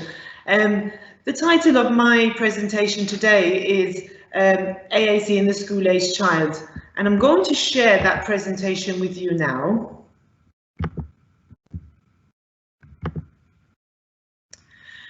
And when I was thinking about this presentation and what I was going to say to you, because it's only a 20-minute slot, I was thinking, okay, so what makes AAC important during the school years? Why is it important? And one thing that always hits me is this particular phrase that is in a journal article. That communication is everything, I think. And whenever I read this, this was said by a parent of a child who uses AAC. Whenever I see this, I always think, wow, that this parent thinks that communication is everything. What does she mean by this? So how important is AAC? And to put this into more of a context, I like to look at this as well. This is the American Speech Hearing Association. And they say that full interpersonal communication substantially enhances an individual's potential for education, employment, and independence. So here we're saying communication is important, but not only is it important, it's actually going to have a massive effect on how somebody does from an academic perspective, how someone does in terms of work later on in life, and how it's going to affect their lives from an independence perspective. So everyday things like being able to go out, have friends, manage your finances.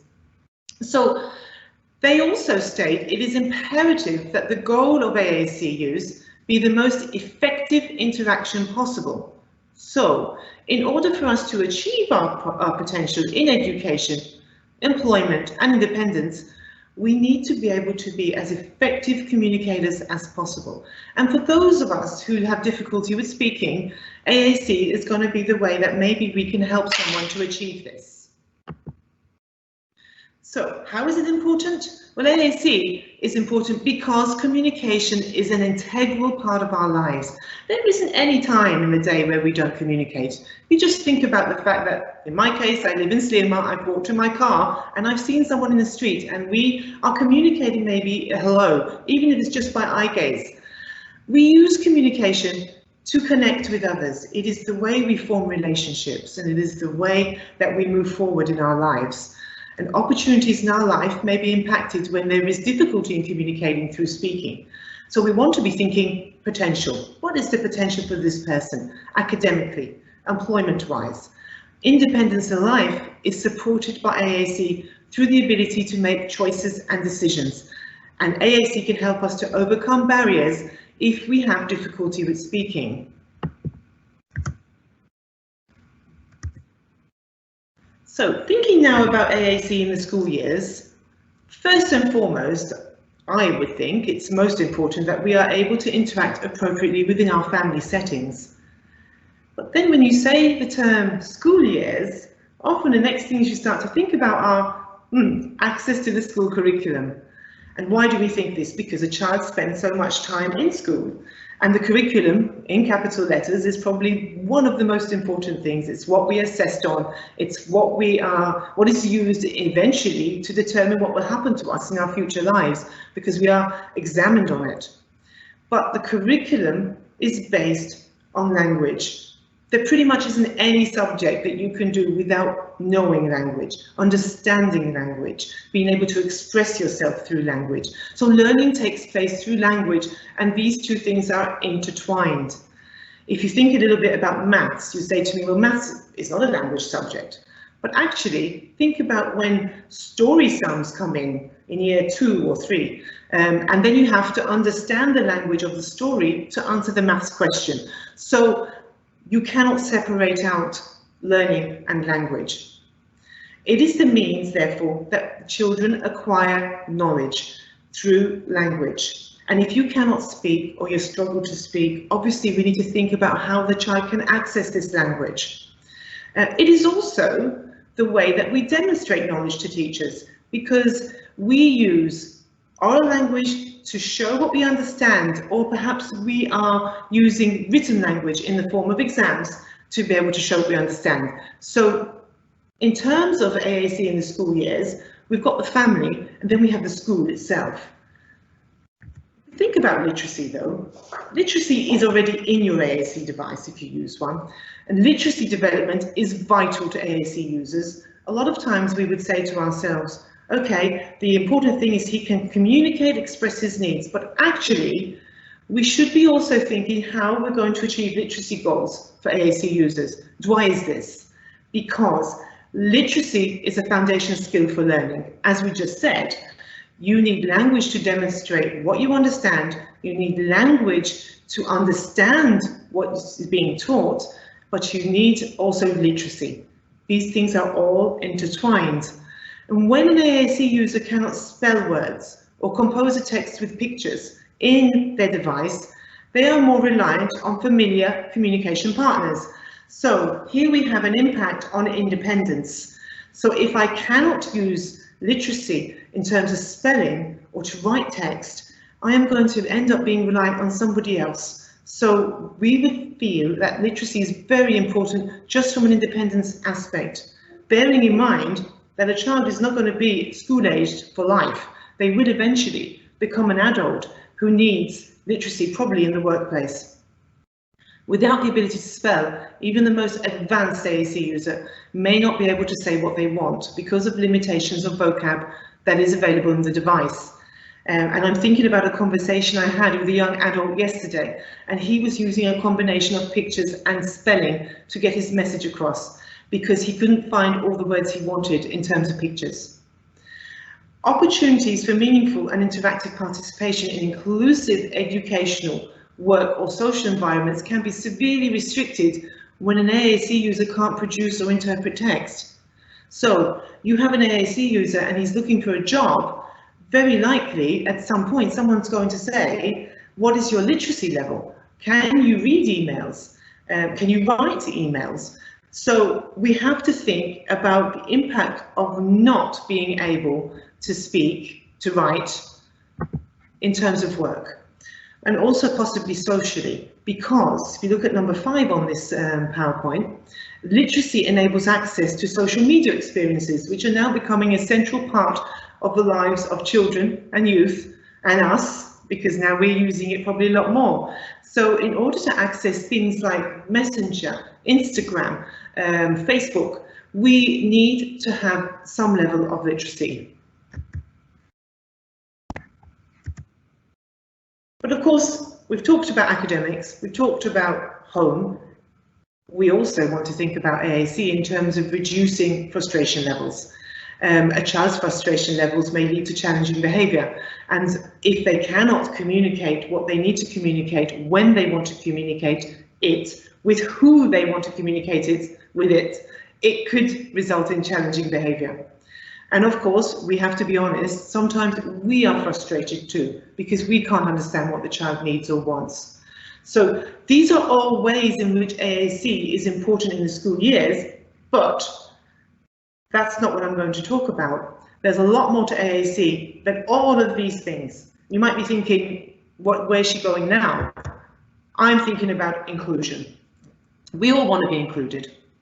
AAC technologies intervention strategies are meant to enable a child with complex communication needs to express who they are, to increase their communication skills, but to participate across social networks. So the social network could be the home one, it could be a school network, and right now it could be a bubble, and it could be going out to Muzo, and that's another social network. So we are all wanting to help the child to be able to participate across these different networks. And if you cannot communicate using verbal speech in an effective way, you may need AAC to support you to participate, just to be one of the group. So using AAC tools, devices and strategies, active engagement is promoted at home, at school, and in the wider society. What we're looking for here is meaningful inclusion that is both from an academic point of view, but a social point of view. And I want to go back now to school. So first thing maybe we think of is curriculum, academics, but I would say to you that there's more to social participation in school. Of course, with AAC, you're providing, hopefully, a supportive system that's going to improve receptive and expressive communication. And children who use AAC, hopefully, should be more able to access the classroom curriculum. But let's have a think about what happens in school. Is it all about the curriculum? AAC supports social participation in the daily routines enjoyed by classroom peers. So, for example, break time, snack time. Aren't these part of the school day, but are they curriculum related specifically? Probably we wouldn't normally say they are, but think about what happens here. Children participating and being part of a social peer group, a time when they can just talk just for the sake of talking. Snack time, we all talk during our meal times with other people. So think about also learning opportunities to use AAC that occur during social communicative activities like circle time or show and tell, where a child is showing something they brought from home that maybe would not happen if you didn't have that reliable means of communication. So my point here today is that we need to look beyond what happens academically and beyond the kind of session where we're teaching a child communication and think a little bit about what happens at other times. For example, one of the big ones I think of is when the child comes into school, an ability to greet people and say hello. And that's not something we normally would write down as part of the curriculum, but actually it is a very good time for a child to connect with other people. And at that time it could be connecting with another adult who works in the school or with other children. And this is what now becomes a social kind of interchange between two people. So what about the ability to form friendships and to build relationships? If you look at the left-hand side picture, I've got a picture here of two boys playing with Play-Doh, and they both have their communication devices. So the children are playing, but they are able to communicate with each other, just as a speaking child would do during that time when they're playing. And this could easily be a free play situation in the classroom. Of course, our long-term plan is what we see on the right-hand side. A young adult or a teenager who has his AAC device mounted there on his wheelchair, and he is enjoying an interaction with somebody who is probably able to speak. And this is what I think is what we're aiming for from school times, from the school age period. We're aiming for this child to be able to build a friendship, to build a relationship. What could possibly be more important than this? And let's have a think a bit more about why friendships are important. Because there are strong links between children's friendship experiences and their psychosocial, emotional, and communication development. But here is the big thing. Not only does it affect these three things, but it affects academic performance. So when children are happy at school, when they have friendships, this is like a loop that comes back and then affects, and positively, how they do in school. So we obviously need to think about how we can help children to make these friendships. Thinking a bit more about friendships, communication plays a big role in social interaction and building those relationships. If you think about it, how can you have a friend if you struggle to communicate with them? Sometimes we communicate purely for social reasons, to get someone's attention, to tell a joke, to ask a question, or to share information about yourself. If you think about a very young child, they learn about how to ask for things, but one of the other communicative functions that comes in around the same time is the ability to comment. When a child points at the plane and says plane, just to get attention from his mother and just to be in the moment with his parent. So it's not, communication is not always about asking for things or answering questions. And it's interesting that those two things are on this slide, because asking for things is often where we start, and it's often what parents say to us. We really want to know what our child wants. Answering questions, we get an awful lot of that when a child gets to school age, because people want to know what the child is understanding. But if we think about communication in a broader sense, and about how it maybe is in a friendship situation, it goes well beyond that. We're using it just to get attention, just to have fun, to tell a joke, to ask questions, to tell someone about something. So being able to have a friendship involves a lot more than just asking for things. So in the early years, play and friendship are interdependent and impacting each other. And we heard a lot about play from Jamie and Martina earlier on. Linked to the physical ability to be able to play, though, friendships may form when a child, maybe with physical difficulties, can't do things independently, and another child helps to facilitate that child in the play scenario. Another thing here is maybe for the child who has a social communication difficulty, or a child maybe who's diagnosed with autism, perhaps play is something that happens, is difficult for them. Another child might help that child to play, and then we may have the beginnings of a friendship. So for these children, however, who do not speak verbally or who are limited in what they can do verbally, AAC is a very important vehicle here, because it's the spontaneous communication between the children that keeps it going. We need to ensure that students with complex communication needs or who have difficulty speaking have the AAC system, which enables them to meet age-appropriate social communication requirements. And I'm laughing here because I'm thinking of a child yesterday who was 15, and we were talking about how he needs age-appropriate vocabulary that will help him to establish friendships with other children.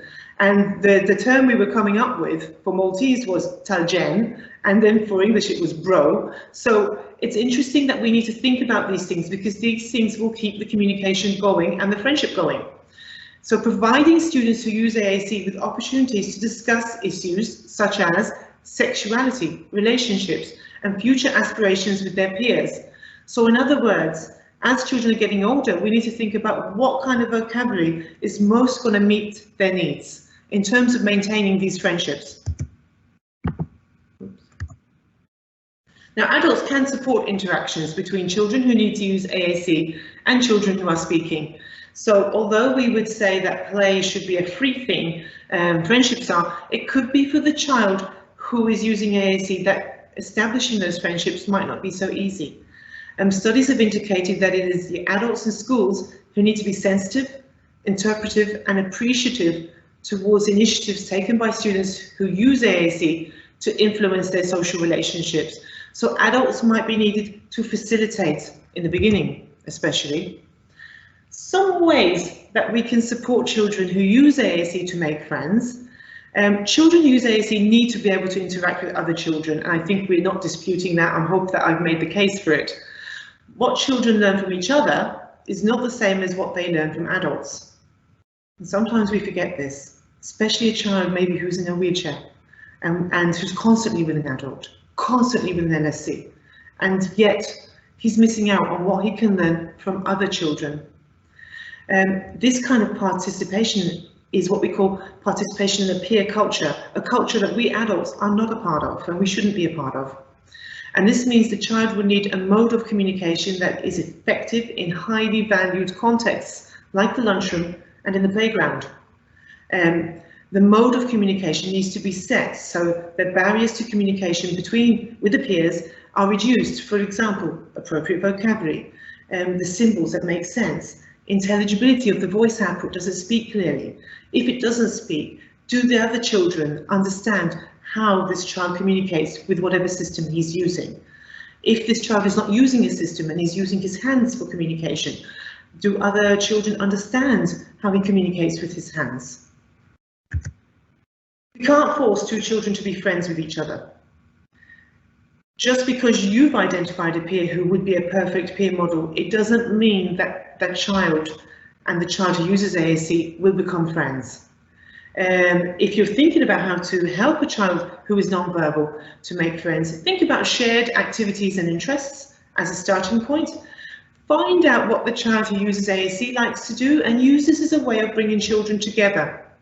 Examples could be reading a book or playing a specific game or engaging even with a preferred video game. Think of activities that children do when they're at home as well as when they're at school, because this will increase the likelihood that the peer relationship that you've started in school might transfer to something outside of school. I always think about children with disabilities and what happens when they leave schools and if they manage to maintain their friendships.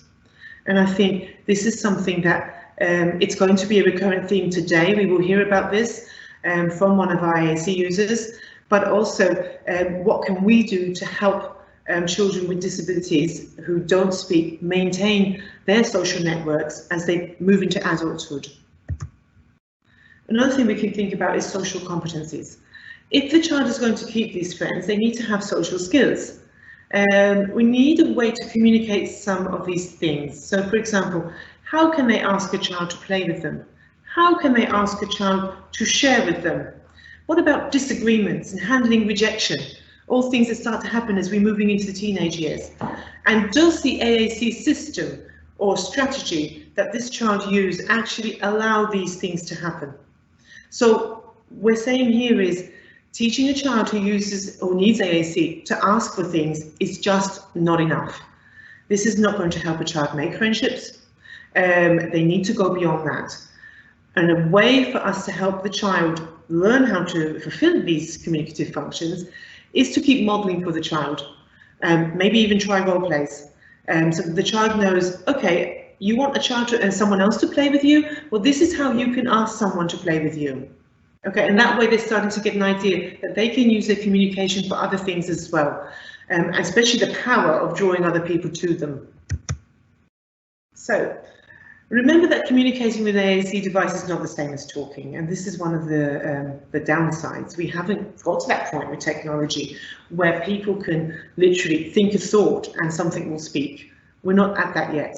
So it is a bit slower, that's the first thing. And we might therefore need to teach peers some basic interaction skills as well. So basic knowledge on the system and how the system works can help. It might be useful at that point to see if your speech and language therapist will be able to help you with this.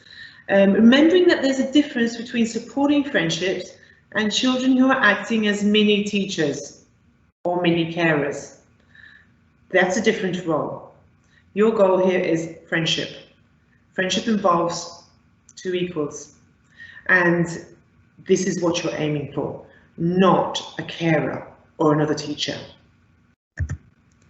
So I put this up as my last slide because I wanted you to think the next time that that child's device is still in their bag during break time, snack time, think about what that child might be missing out on. Think about how, without it, this could be potentially impacting on inclusion, participation, which is meaningful.